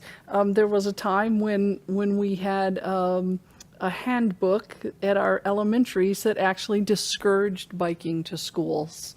And so I think over the years, we've tried to push that in the elementary schools. Walk to School Day is coming up for Centerville. And I know Ayers does it pretty regularly. And so those are the kinds of things that, again, we can just keep promoting. The schools all did bike rodeos recently. And the police department is giving out free helmets. And so there's a lot of things that are going that direction. And I think the more we collectively put a focus on it, the better off we'll be. And then there is a huge amount of data that shows that a child that exercises on their way to school, as opposed to just, quote unquote, just riding a bus, if you can get exercise before you walk into your classroom, your brain is more ready to accept knowledge, right? So there are just a plethora of reasons why biking or walking to school is a fantastic idea, and it fits perfectly in this. So I'm excited to be on this committee. I'm excited. All of these things, as you know, you hear me chirp about them a lot. So thank you. Thank you. All right. That said, under the same idea, I did just want to give an update on the solar canopy project, and thanks to Irina Keefe, she forwarded me the notes from the most recent update. So just to let you know where we are, I know that originally we had said that this, we were targeting that September 29th completion date. It looks like we're pretty close to on time for at least when we can get some of the fences down and release some of those spaces. At the middle school, the construction of the canopy and the roof structures are complete. The electrical equipment is scheduled to arrive in October, and at that point, the remaining work, I think if you go to the middle school now, you'll see there's just one little small spot squared off in a fence, and that's where that panel is going to be. And so those fences will stay up until the inverter panel board or all of that work is done. And then there will be crane lifts that will be taking the equipment off of the roof, and those are scheduled for October 5th, which is a non-school day, Yom Kippur, and October 10th, which is a non-school day, Indigenous Peoples / Columbus Day. So, and we'll utilize those 2 days to just get that equipment off the roof, and then there'll be an inspection that follows. So the middle school is really pretty close to done. At the high school, by next week, both, all but the northernmost row of parking spaces, which is the very one closest to the road, will be returned. The canopy and structure will be largely complete. There's the construction of the ground mount area, the array at the ground mounted array, and that's going to continue. The final electrical equipment panel boards will be delivered in November, and then the lighting installation will take place after school over 2 to 3 days. So that's just an update as to sort of where we are. Progress is moving right along. It's been, I think, really cool to watch the construction of these, to watch them go up. I had no idea what to envision when they started, and I do find, I think it's great. It's a great thing that we've done and a really good opportunity. So that's just an update on where we are on those canopies. Okay. So with that, I have one more thing on my superintendent's update, and I'm going to ask Megan Sudek to come on up here and join us. I know that you probably all know Megan. She's been in the district for a long time, and we are very excited that Megan has taken on the role of program manager for City Connects. I know that we came to you in the spring and told you when we first announced that we were going to do City Connects that Caitlin Beleza was going to be the program manager and the ELL, but as our ELL numbers topple 200 now, over 200, the responsibilities for her to be the ELL director and the program manager was more than we should ask of any human. And so, Caitlin had come to us in the spring. We had been looking for someone. Super excited to have Megan Sudek join us as the program manager, and she's going to just give you a quick overview. We want to just kind of keep you in the loop as to what we're doing and where we are as we go along. Thank you so much for that. So good to see you all. Like Dr. Turchek said, I've been with the district. This is now entering year 22. But the first year not in a classroom, so I'm still getting used to that a little bit.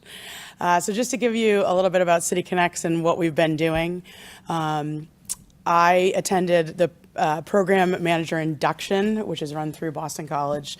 Dr. Morgan also attended a majority of that in early August, and then at the end of August, all 8 of our City Connects coordinators worked on a coordinator training that I was able to take part in and run breakout sessions with, and that included all coordinators throughout the country, as well as some that are over in Ireland. It gives you a chance to brainstorm, question, ask questions and that sort of thing. Once they started day one, we've kind of hit the ground running. What happens with us weekly? I run a bi-weekly professional development. It's very structured, very prescriptive sort of curriculum they have us going through. We meet as a group weekly as well as I then do individual coaching sessions for an hour with each coordinator in their building. I also have a dedicated coach from the Boston College City Connects organization that I meet with, and we review all the different things that we're doing. So part of my role, too, like I said, is to be a liaison with Boston College, the professional development piece, obviously, supervising and evaluating the team, and then most importantly is essentially identifying resources our students need and forging partnerships with community members, organizations, and anyone basically we can get to help our students. The coordinators also take a piece in that, and they're going to meetings already and meeting with different groups and different people and consultants, and we both are trying to make it so that we have connections. So the other pieces I will add to this, The coordinators just finished in terms of implementation. They're finishing up what's called the opening of school checklist. That included orientation of City Connects and the model to the staff, as well as slowly throughout the community with parents, with students, and the elementaries and middle schools are working on their curriculum nights coming up, and all of the coordinators have each sent out something to the students and their families, but they'll also be available at the curriculum nights as well to talk. The high school has Carla Femino, who's our high school coordinator. She's working with the 10th grade. She spoke at curriculum night and has already jumped out and asked parents for feedback. The parents and students of the middle school and high school have been asked for survey information on their own child, asking everything from various what activities do they take part in to what activities would you like to see your child take part in. And then also at those ages, we're asking the students to fill out, so we hear some student voice of what they would like to see in the schools.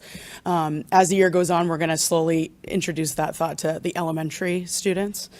The next step that some have already started, and if not, they will be starting by the beginning of next week, is called the whole class review.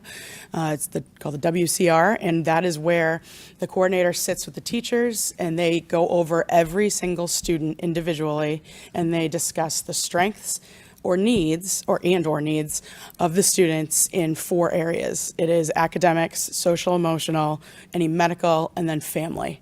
So we gather all that information, we then compile that, we then tier the students into 3 tiers. From that we go into what's called the individual student review. So if a student is a tier 3 student, which is a significant need of some sort, we then go into a deeper dive on that student. I will say that process can take place from day one. We don't wait until we go through the whole class review. We've already kind of gone through the ones that we knew we would need to get right away, and we got those going. All while this is going on, so I should say this, so by end of December, we'll have every student identified in the system.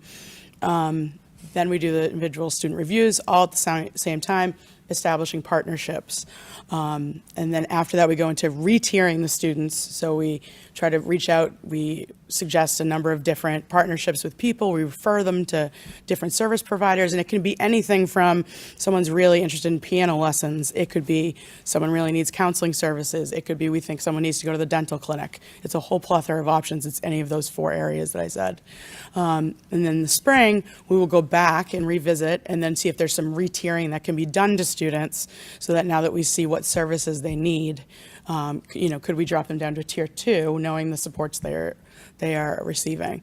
And then all of this is followed up with what's known as the fidelity reports that the City Connects system that they use is called My Connects, and it's data central. It'll tell us exactly what students need, how many services are needed, both within the school, within specific classrooms. So it's giving us a lot of information that is going to be very helpful to meeting all of our students' needs. And I think, okay, so with that, yeah. Do we have any questions from the committee? Mayor Cahill. Thank you, Madam President. Ms. Sudak, that's wonderful. And I just have to say Yes. that to hear a plethora of times the word plethora gets used in a meeting is really fun. Looking over at Mrs. Visnick, who teed us off with it a few minutes ago. But I just want to ask. Sure.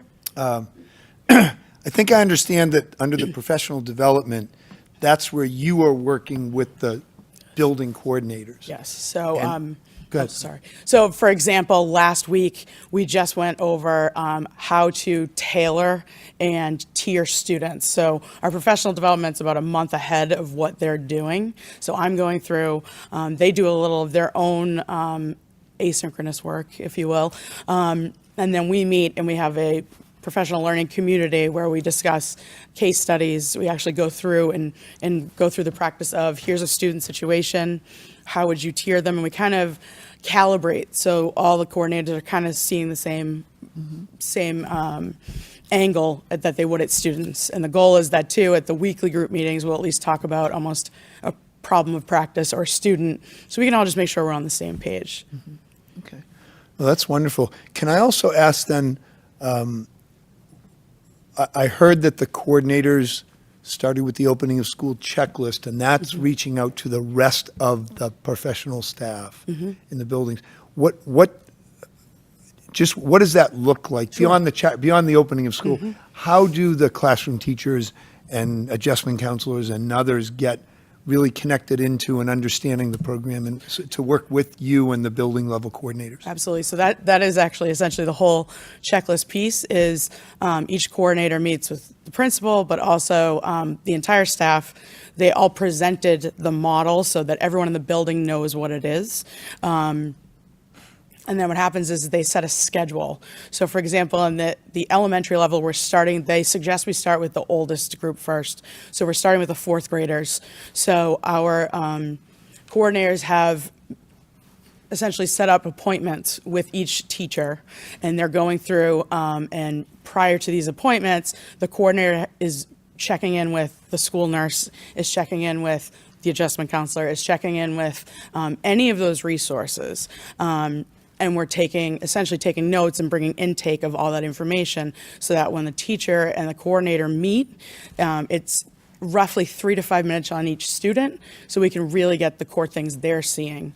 And it's a great way for it to all come together because, a frequent flyer to the nurse may not raise a flag for some people, but if we then suddenly realize Susie is going every day at 9 and that's during math class, and we're seeing there's a math problem, that's kind of the whole idea. So it's trying to be as open communication as possible. So some of that checklist has been getting to know the staff. They've also been in classrooms observing and kind of taking in their own observations. Like I said, they are licensed as either social workers or mental health counselors. So, and they've been introducing themselves, getting to know all the students and the staff, and everybody's been very welcoming to them. Thank you. Ms. Bisnick? Thank you. Is it the fidelity report, or is it something else later in the year where the collective we, will see the bigger, potentially bigger trends, like if there are clusters of children who are asthmatic or those kinds of, bigger things that we might not have ever picked up on?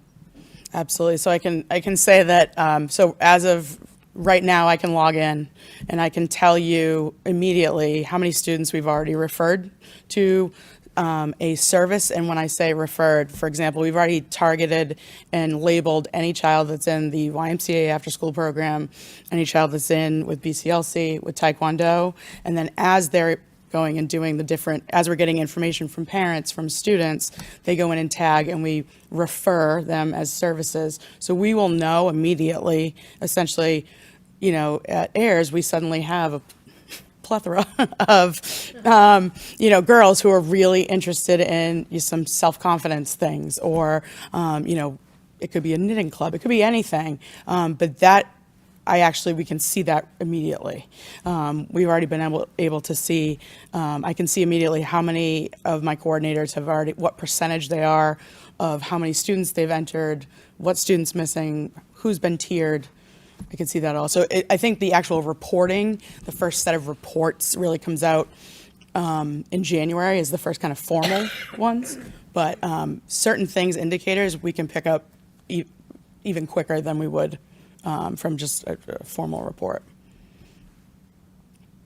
So I just want to say, I think, when we made the decision to take a look at City Connects as our partner, we had been trying over the last 3 years to establish what is a multi-tiered system of support, right? And it had, for us, it was always that bringing all of the dots together. It was that, if you remember the chaos slide, right? And that really was how we were operating. And what this brings us, and what we've already seen, is some consistency and organization around being able to access data and being able to then more systematically identify resources for individual kids. So, I mean, it's been very exciting to watch, and it's going to be exciting to watch it continue to go on. But I particularly love this overview because I think it brings to life what we've been thinking about what we did, right? We said, oh, we're going to do this, and we hired a lot of people, and we, made a big commitment.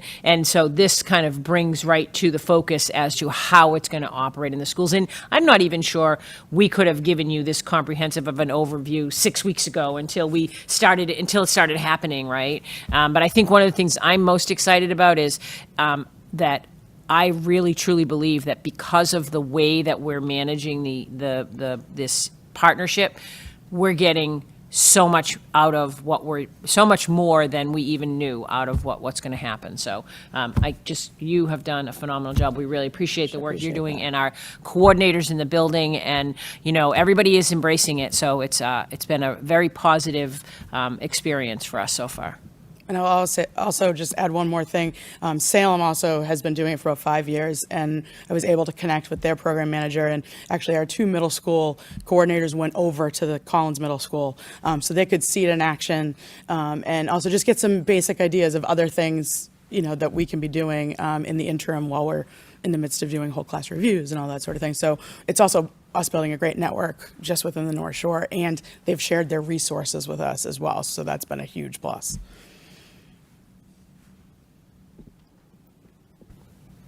Okay, I don't see any other hands. Oh, Ms. Coelho. I just want to say I am excited for the program. Ms. Visnick and I did go to the high school PTO, and we got to meet Ms. Femino. Yes. And I was excited about what she said, too, because I do have a slightly difficult 11th grader as well.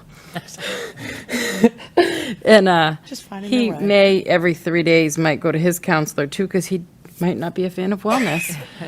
So that you're tracking them and seeing patterns and stuff, it's great, because there are children that really can benefit from this. Yes, so, yeah, it is exciting, and it's been really fun for me, just as a side note, to be able to be in these elementary schools especially, because it's just different than the high school, so the middle school's been great, too. I see Dr. Silva's hand. Can you give me an example of how you think this would... I showed up. Can you give me an example of how the information that you're collecting and the working with the students would get back to the parents and helping Sure. You facilitate their development at home, but also engage parents in helping out the school for their children? Absolutely. Oh, thank you so much. So in terms of the parents and helping the parents, it's also helping the teachers as well. What happens is the initial, the parents were all sent a letter that included a survey. And in that survey was just to get basic information about their student, like I said, resources. Also, we also were trying to gauge what other services, and we made a big disclaimer that it wasn't that we said we're going to provide specific services, but how many would need different things. And so from that initial, we've gotten the parent feedback, and then once we go through the whole class review, if anyone moves to an individual student review immediately, parent contact is the first step. So I should say that's the first step. We try to get the parent involved. But it's the type of thing that the counselors will be able to talk with the parents to help them with their children. And it's the type of relationship where we want the parents to be able to call and say, it could be anything that Susie's having a rough couple days, or she's suddenly doing this. Are you noticing anything? And it's one of those things where we too can go to teachers and say, hey, just a heads up, something's going on here. So the whole point is we're really trying to be that center so parents can go and help. And I know a lot of the coordinators have already made contact with parents. Some have already been helping them try to find after-school care, that sort of thing, or even just trying to find counseling right now outside of. Do you know what the general response rate was for the parents? I don't have that number off the top of my head. I know that the elementary, which isn't surprising, is usually the highest response rate of parents so far. But it's slowly coming in as we're doing it. And then if there's an area that we don't have information on a student, so if a parent didn't fill out a survey and we don't really know much about the family, the coordinator will then be contacting the family to try to get a little more so we can provide that. Okay. Thank you.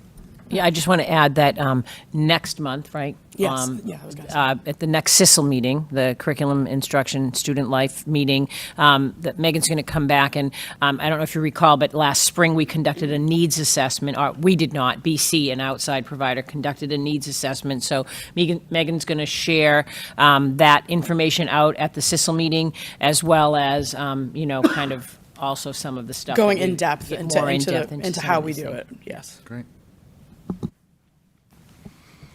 Ms. Robinson?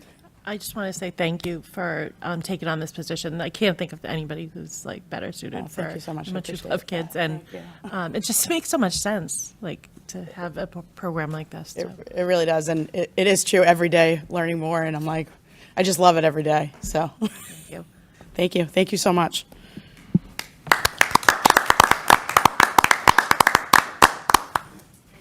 And that's all I have for the superintendent's report. Great.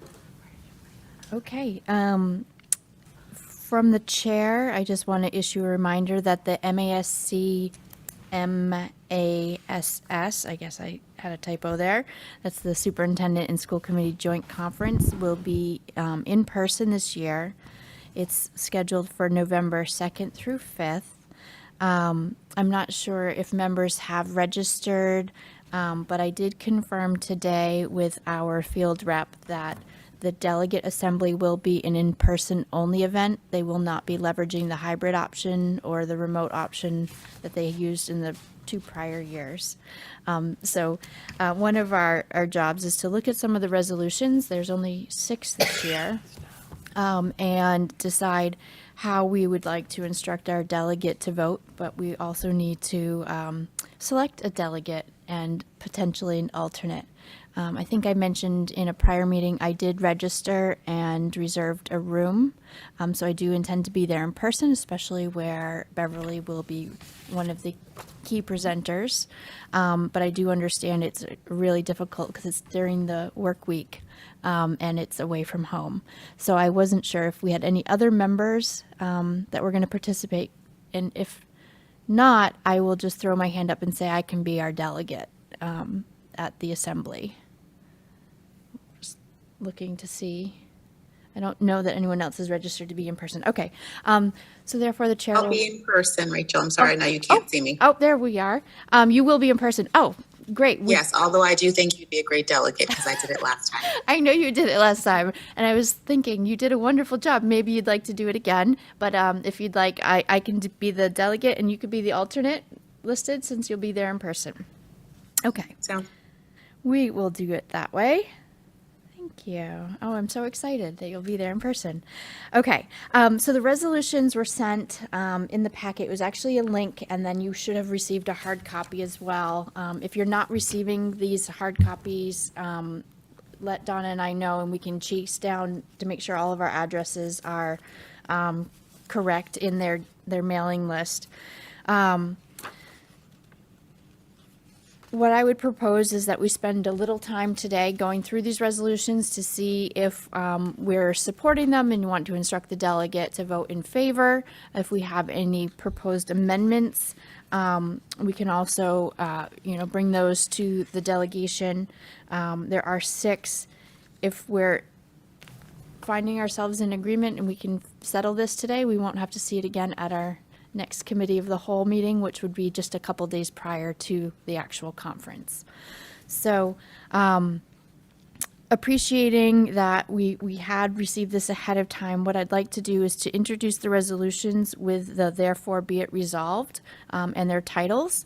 And then we'll take them individually and make a motion how to instruct the delegate to vote. So the first resolution is regarding sanctuary laws for transgender students, and therefore be it resolved that the Massachusetts Association of School Committees calls on the Great and General Court to join with other states in the passage of so-called sanctuary laws to ensure such students and their families have, quote, the power of enjoying in safety and tranquility their natural rights and the blessings of life as guaranteed by the Constitution of the Commonwealth. So there's some rationale and there's some points Did any members have a motion to make with regard to how the delegate should vote for Resolution 1? Ms. Visnick? I'd like to make a motion that we support this particular resolution. Okay. I'll second that. Thank you, Ms. Visnick and Mayor Cahill. Is there any discussion, any amendments or considerations that the delegate should bring forward to the Assembly? I'm not seeing any hands. Therefore, we will do a roll call vote. I lost my roll call here. So in favor of Resolution 1, instructing the delegate to so vote, Mayor Cahill, Yes. Ms. Coelho, Yes. Dr. McKenzie, Yes. Ms. Robinson, Yes. Dr. Silva, Yes. Ms. Visnick, Yes. and Ms. Abel, yes. Okay, in favor. The next resolution, number 2, is to increase the maximum balance allowed by the Special Education Reserve Fund. I should mention that this one is sponsored by the Plimpton School Committee, and therefore be it resolved that the Massachusetts Association of School Committees calls upon the Massachusetts Legislature to amend Chapter 40, Section 13E by deleting, in quotes, 2% of the annual net school spending, end quote, and by inserting the following, in quote, 5% of the annual net school spending, end quote. And I thank Ms. Blansky for reaching out with her recommendation that the school committee does indeed support this resolution. Motion to approve? Second. Thank you, Ms. Visnick and Ms. Coelho. That's a motion to instruct the delegate to support Resolution 2 on behalf of the Beverly School Committee. Are there any questions or concerns? Any amendments that we might want to propose? Okay, we seem ready to vote on number 2 as well. And I don't know if I need to add, Ms. Blansky did point out this doesn't necessarily affect Beverly, but it is something that we would want to support for all districts. Okay. Mayor Cahill, Yes. Ms. Coelho, Yes. Dr. McKenzie, Yes. Ms. Robinson, Yes. Dr. Silva, Yes. Ms. Visnick, Yes. and Rachel Abel, yes. We have unanimous support for Resolution 2. Resolution 3 is membership of the Board of Elementary and Secondary Education. This is our friends at the Arlington School District, asking, therefore, be it resolved that the Massachusetts Association of School Committees calls for the enactment of legislation to repeal the provision of the Massachusetts law that prohibits practicing educators from sitting school committee members from serving on the Board of Elementary and Secondary Education. Ms. Visnick. I'm inclined to not support this, but I would, so I'm going to make a motion that we vote no on this and in hopes that we can maybe have a discussion. Someone want to second the motion to vote no against resolution number 3? Second. Thank you, Dr. Silva. Okay, we have a vote and a second for saying no to resolution number 3. Ms. Visnick? So I feel like this is, as it is, the intent, right, and we understand the intent is different than impact, but I feel the intent of the legislation, the way it is to try to remove a conflict of interest. So I think that we all should aim to remove conflicts of interest or even the appearance of an impropriety, right? And that's why I'm saying I don't want to repeal. I don't want to repeal it. I think that it's a good bar to have there, and unfortunately, there may in fact be an individual here or there that could wear both hats, but I think that's unfortunate, and maybe they would just have to pick one hat or the other. Do any other members? Ms. Robinson? A question to clarify, are you just school committee members or teachers and school committee members? I think both. I didn't really think about it. That's why I had to pause there, but I think both have the opportunity to have an appearance of impropriety or, a conflict of interest. Thank you for your thoughts and sharing your rationale, Ms. Visnick. Any other school committee members? We have a motion on the table to vote no, or to instruct the delegate to vote no at the assembly on resolution number 3. Are we ready? I don't know. Let it out. It's open for it's open, right? I haven't thought about it a whole lot. I guess, I guess I would love to sit on that fence on this one, and maybe we don't take a position. I don't know. I mean, I'm trying to think what other governing bodies or licensing bodies there are out there, and do they have licensed members of a profession serving on such bodies and so forth. I'm just haven't really dug into this to think clearly about it. I think. Yeah. The resolution says that the teaching profession is the only profession or trade in Massachusetts where the holders of a license are prohibited from serving on the governing board. But that says teachers, not school committee members. I mean, I often don't feel the need to wade into other school committees' desire to make statewide policy around education. And that kind of keeps coming at us each year with these resolutions. So I understand your point, Mrs. Visnick. I'm wondering if maybe we've done some abstentions in the past on different things. Just a thought. Ms. Visnick? I'm curious if Miss Robinson, as an educator, as a licensed educator, wishes to speak on her feelings about this. Like, if you had the opportunity to do that, would you want to do that? I think I would. I think it would be, it's just another voice, and I think we can separate ourselves enough. I mean, I feel like I can separate myself enough from being a teacher to sit on this committee, so I feel like it would just be an extension of something like that. I'm happy to withdraw and go to abstain.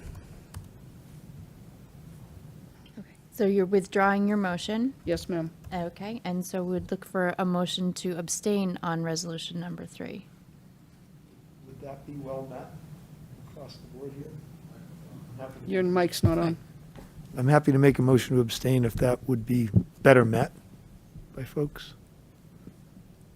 Second. Okay, so Mayor Cahill is making a motion to instruct the delegate to abstain on resolution 3, and Dr. McKenzie is seconding that motion. Any further discussion? Okay, on resolution number 3, instructing the delegate to abstain on the resolution, Mayor Cahill, Yes. Ms. Coelho, Yes. Dr. McKenzie, Yes. Ms. Robinson, Yes. Dr. Silva, Yes. Ms. Visnick, Yes. and Ms. Abel, yes. Okay. Resolution number 4 is preserving local governance of Massachusetts schools. Again, our friends at Arlington School Committee have made this resolution. Therefore, be it resolved that the Massachusetts Association of School Committees calls on the Commonwealth of Massachusetts to restore local governance and accountability for Lawrence, Holyoke, and Southbridge Public Schools no later than July 1, 2023, and be it further resolved that the Massachusetts Association of School Committees calls for the Massachusetts Legislature to enact legislation to limit any future state takeovers to a term of no more than 3 years. Madam President? Mayor Cahill. I understand the point behind the first part of the resolution, but the limiting any future takeovers to 3 years max, I'm not sure that that really is in the best interest of a given school district that may find itself in desperate need of that kind of action. So that second part of the therefore be it, I take issue with. I don't know what that means to, what other people think on this and where we might go with it. Ms. Bisnick? I have wondered if I were an elected school committee member in one of those communities, how I would feel about being removed from my elected position, in essence. And when we had plenty of conversations around the reopening of schools, right? There were times when we wanted the state to help us, and we felt the state was not helping us. And there were times that we were like, oh, we've made our own decision, and then we got something passed down from the state. And I think that the idea of the local community electing local officials, that should remain. I am tempted to support this resolution because otherwise, why have local school committees? And if you're in trouble, if you're a school district, if you're a community that's in trouble, if there is a way for you to ask for help, then great. But coming down and mandating something and saying to an entire community, we just took away your voice. You elected people and we're taking it out of their hands. I'm not okay with that. So I agree with you on the 3-year. Why 3 years? We could maybe try to put forth an amendment, but I'll tell you that the amendment process at this particular event is wild. And so I think that we need to have a backup plan. Like if we go forward and say, please propose this amendment, and if it passes, then we vote yes, we need to have a backup plan for if the amendment does not pass. I think would best serve us if that's the direction you want to go. So do we have a motion? I have a comment. Sure, Dr. McKenzie. I understand the spirit of what they are requesting, but I also think that decisions around when receivership can end should be based on data and justification.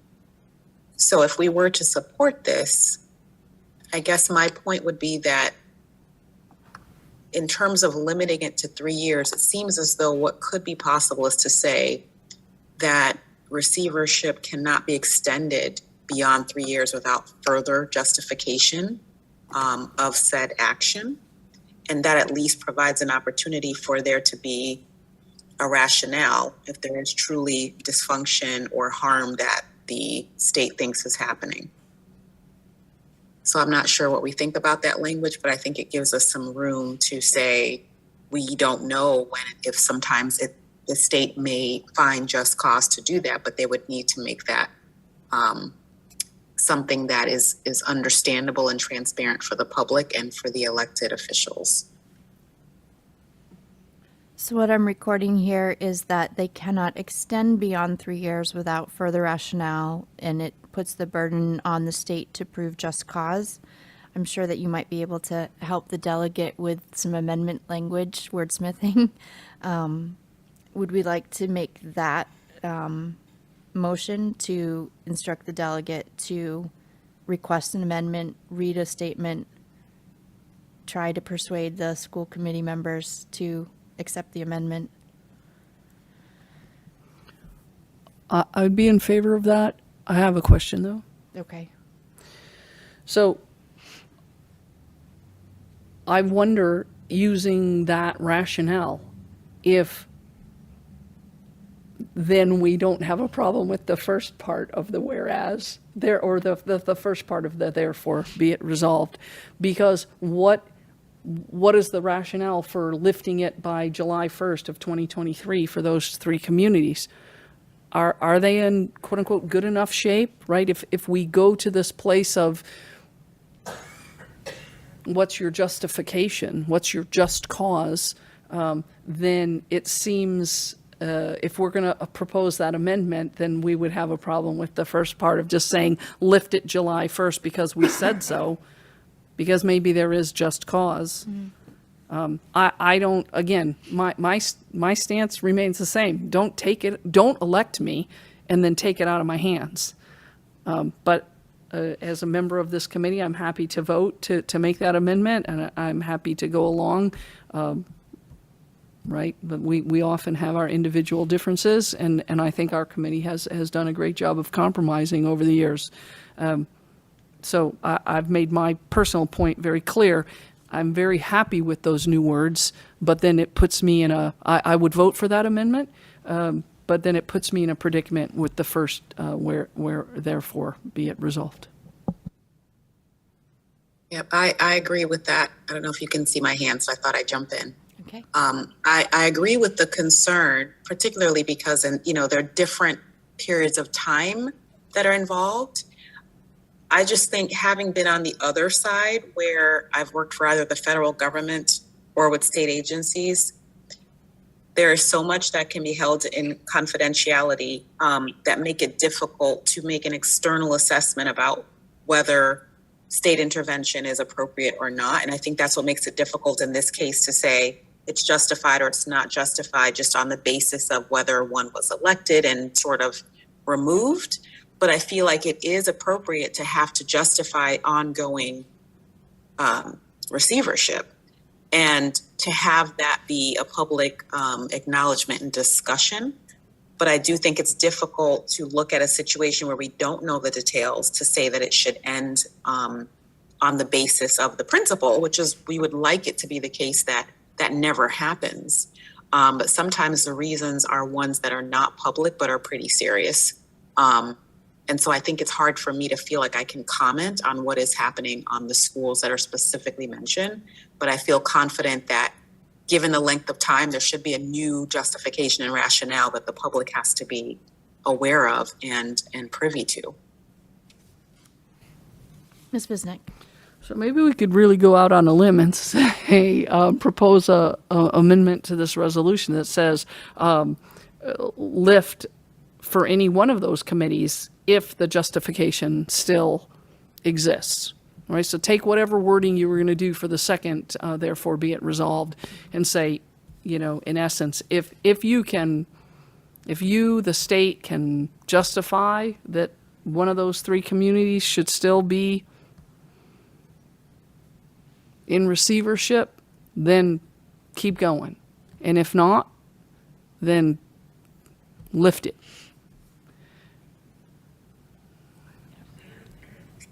I think I have the spirit of the motion that I'm not sure if it's Dr. McKenzie or Ms. Biznick is making at this time, to instruct the delegate to propose an amendment to the assembly that addresses both therefore be it resolved and further resolved, to add the qualification that lift if the justification does not exist or the state would justify why, and bring the conversation to the public for continuing beyond. Is it 3 years? Is that the period of time that we would stick with?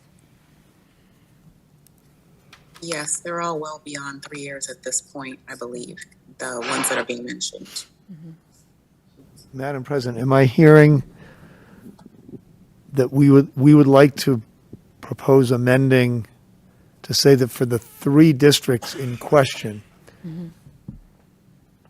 there needs to be either a return to local control by July 30, Mm-hmm. June 30 next year, or a rationale given for continued receivership, Mm-hmm. and that prospectively there be a 3-year term which can be extended through a similar rationale expressed.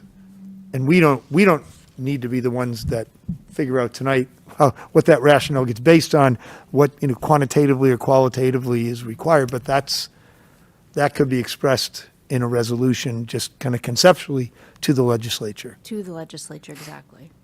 I like that. Okay. It's good thinking, everybody. Thanks. I will prepare my actual statement in more detail, but I think I have the spirit and the points, the talking points. So was that Ms. Biznick making? I would like to scum off of Dr. McKenzie and make that motion. Dr. McKenzie, can we count on you for the second? Okay. Any further discussion on resolution number 4 or the direction for the delegate to the assembly? Okay. We'll go ahead and vote. Mayor Cahill? Yes. Ms. Coelho? Yes. Dr. McKenzie? Yes. Ms. Robinson? Yes. Dr. Silva? Yes. Ms. Visnick? Yes. And Rachel, yes. Thank you. I think we might be able to complete this. Resolution 5, there's just 2 more. Resolution 5 is regarding personal financial literacy education. Our friends at Framingham School Committee have brought this forward.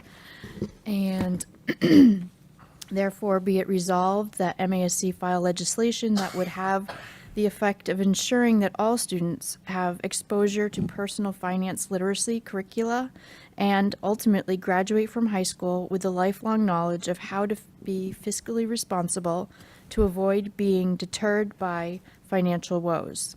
This legislation should ensure that the students at various levels would benefit from curriculum to Massachusetts public schools, which would include content in personal financial literacy. Mayor I'll move Cahill? we support this resolution. Second? Second. I have a question. Thank you. I took Ms. Visnick as the second, and question, Ms. Visnick.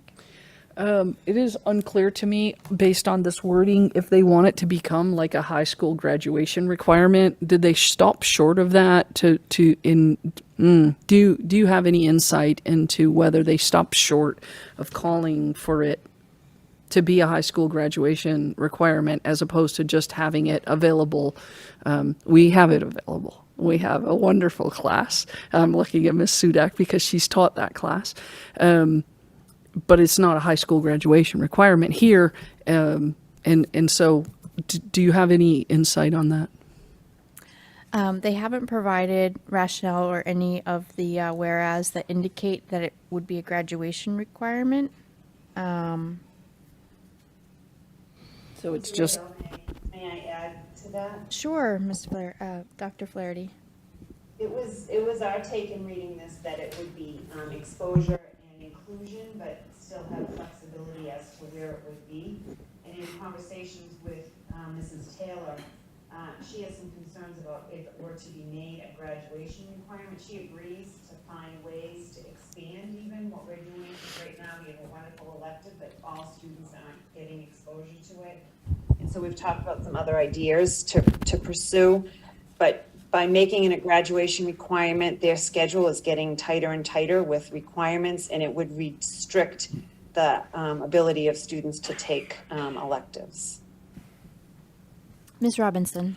Just rereading this, are we sure that that it would have to even be a course? Could it be an event like a reality check or whatever they're calling it these days, where students have an event where they I know what you're talking about. Yeah. That's usually a club that does that work, but in the same vein, the exposure, when we see exposure in the way it's written, our understanding was it would be curriculum or embedded into other courses, but that all students would have some exposure to it, and that it wouldn't be a separate class. The separate class is the one thing that is a concern, that it would reduce the flexibility of students to take some electives. But we do think that there's a value in making sure that all students have some financial literacy skills before they graduate.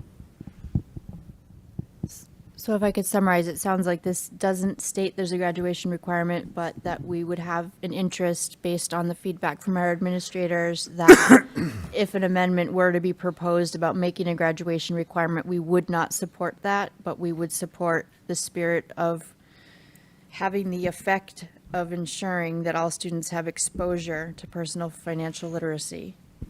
That would be my recommendation for you. Yeah, and I know this is about everybody else in the state, but just to clarify so that people don't leave with a misunderstanding, we have embedded in our new freshman class 2 units on financial literacy already. So our designer of the curriculum is back here, and within our freshman, that is a required course for our kids, but it's units within the freshman program that we have. So we're doing it.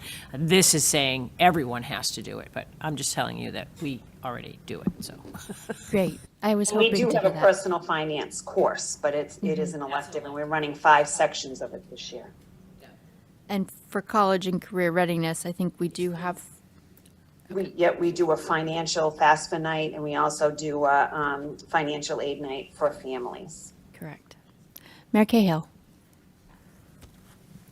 I'm not sure I would have an issue if this ultimately one day became a graduation requirement. It's fine. This is helping young people not get taken to the cleaners and, not, I mean, this is, financial literacy is an important skill set. So, whether it is this language is fairly vague, right? On the one hand, have the effect of ensuring all students have exposure to personal financial literacy curricula, ultimately graduate from high school with the lifelong knowledge of how to be fiscally responsible to avoid being deterred by financial woes. If they're able to get a bill passed into law that adds to graduation requirements, and that is the topic, financial literacy, I'm not sure we would really oppose that. Okay. I'll hear from Ms. Coelho first and then Ms. Visnick. So mine's just a question off of yours. So graduation requirement, or that they complete the classes before they graduate? Because a lot of kids, they get jobs freshman year, freshman, sophomore, junior year, start it early so they already have that fiscal responsibility before they're even a senior, and then it doesn't have to be a graduation requirement as long as they got those credits in prior years.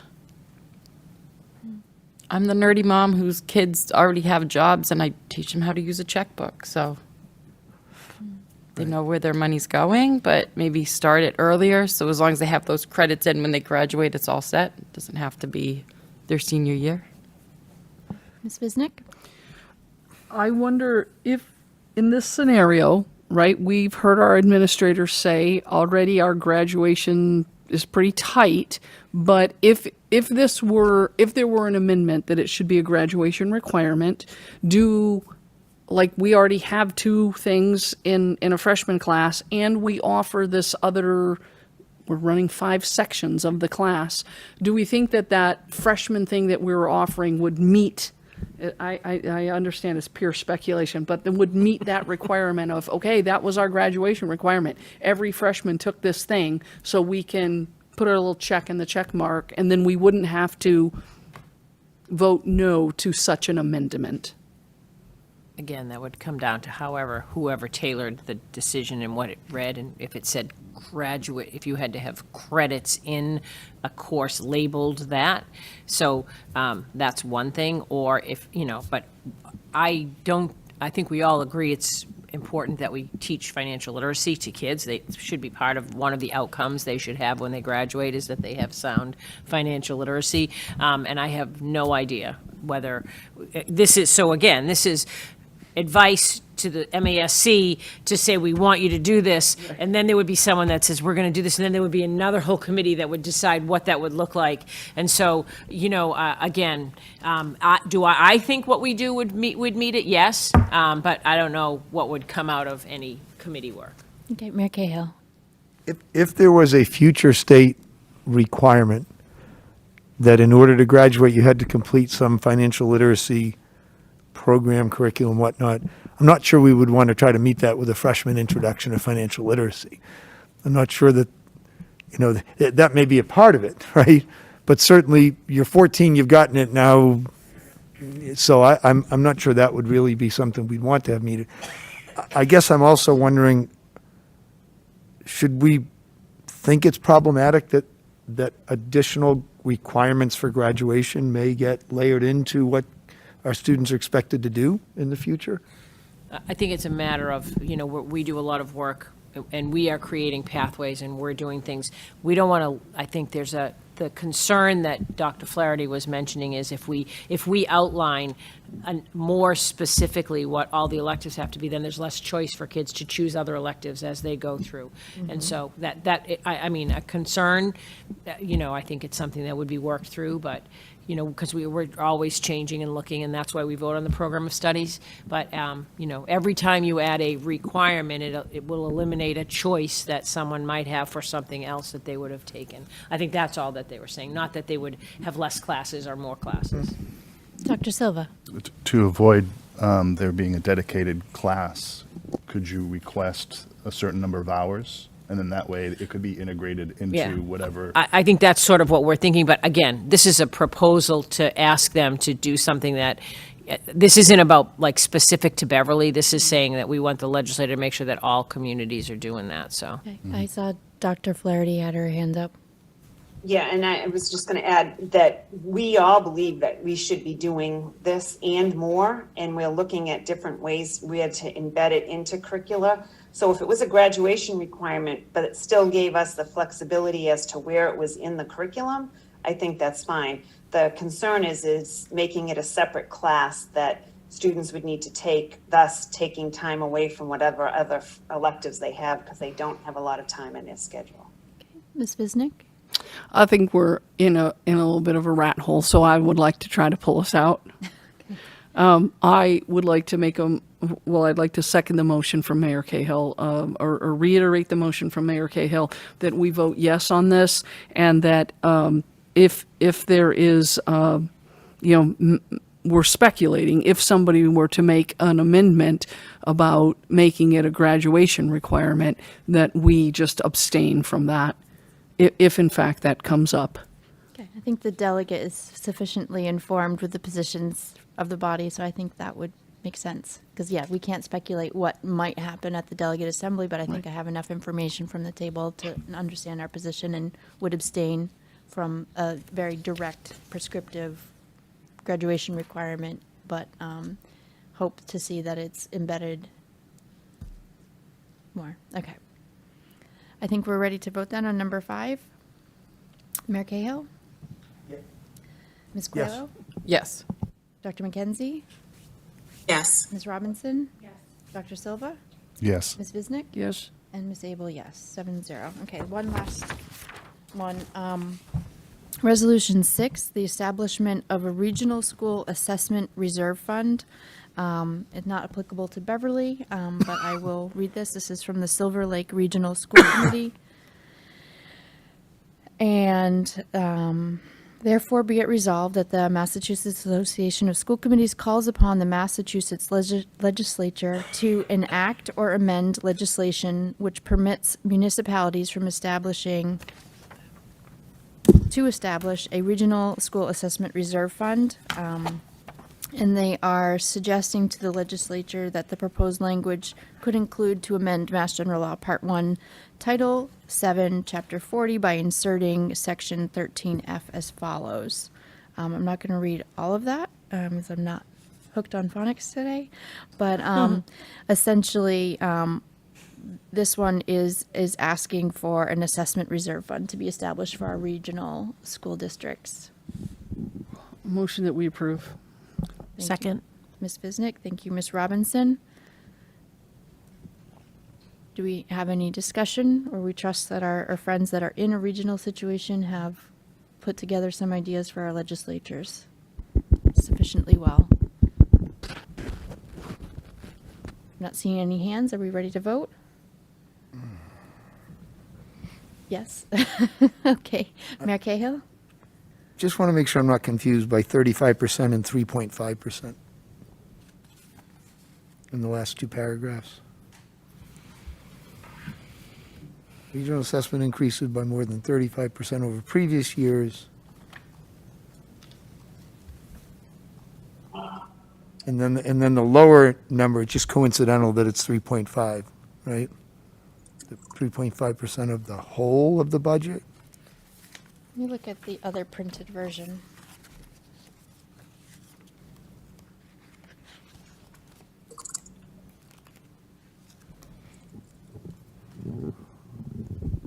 It's the same typing.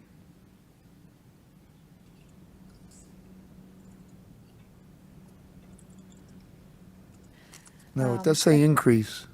It says increase after the 2.5.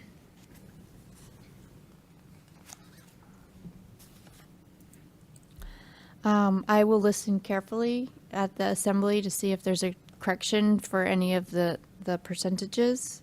I'm just, Does one of those seem out of scale? I mean, a 35% increase in the previous year's regional assessment so it's more than a third. would seem to be the kind of thing that this is looking to guard against, right? That's-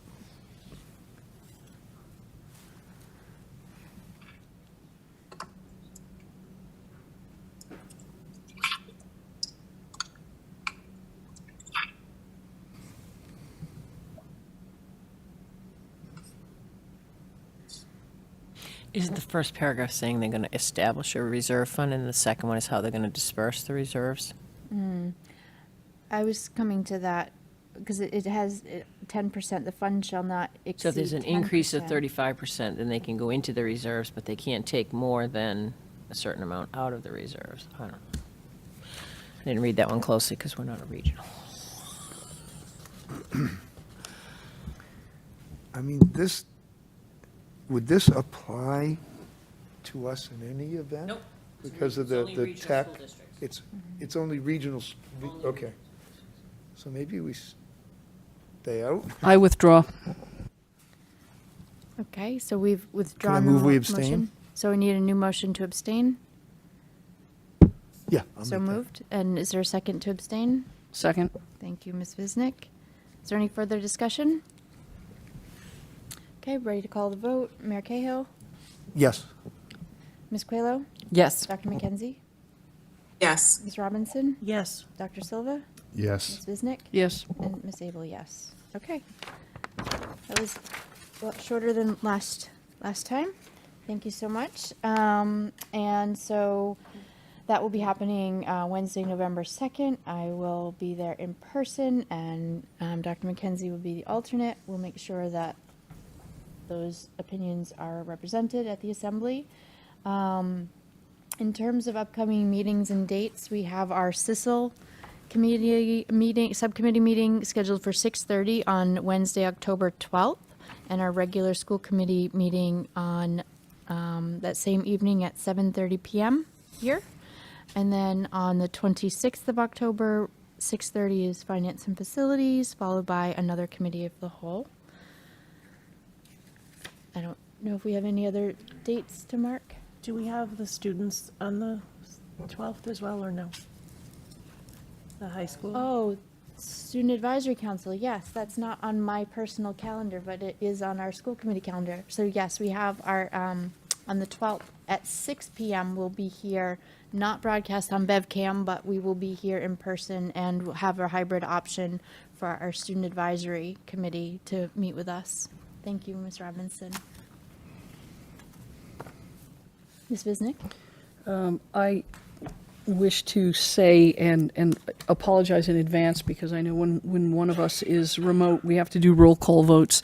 But I, at the end of this month, will be going in for knee surgery, and I'm going to put myself in a bubble before then, so I don't have to postpone it any further. So I'm not sure about the 12th, but for sure the 26th I'll be remote, and then I, depending on my recovery, may miss the meeting after that. So just as a FYI, and like I said, an apology in advance, because I know that it's a little bit of a pain, especially for you to have to do a roll call. I'm getting good by doing little roll call. I'm trying to keep it in order for our recording secretary. So thank you, Ms. Visnick, and speedy recovery. Okay, I think that brings us to the end of our agenda. Is there an interest to adjourn this evening? Motion to adjourn. Thank you, Ms. Robinson. Second. Thank you, Ms. Coelho. Roll call vote once more. We have Mayor Cahill, Yes. Ms. Coelho, Yes. Dr. McKenzie, Yes. Ms. Robinson, Yes. Dr. Silva, Yes. Ms. Visnick, Yes. and Ms. Abel, yes. 9:03 p.m. We are adjourned. Thank you again, BevCam, and thank you for everyone participating at home.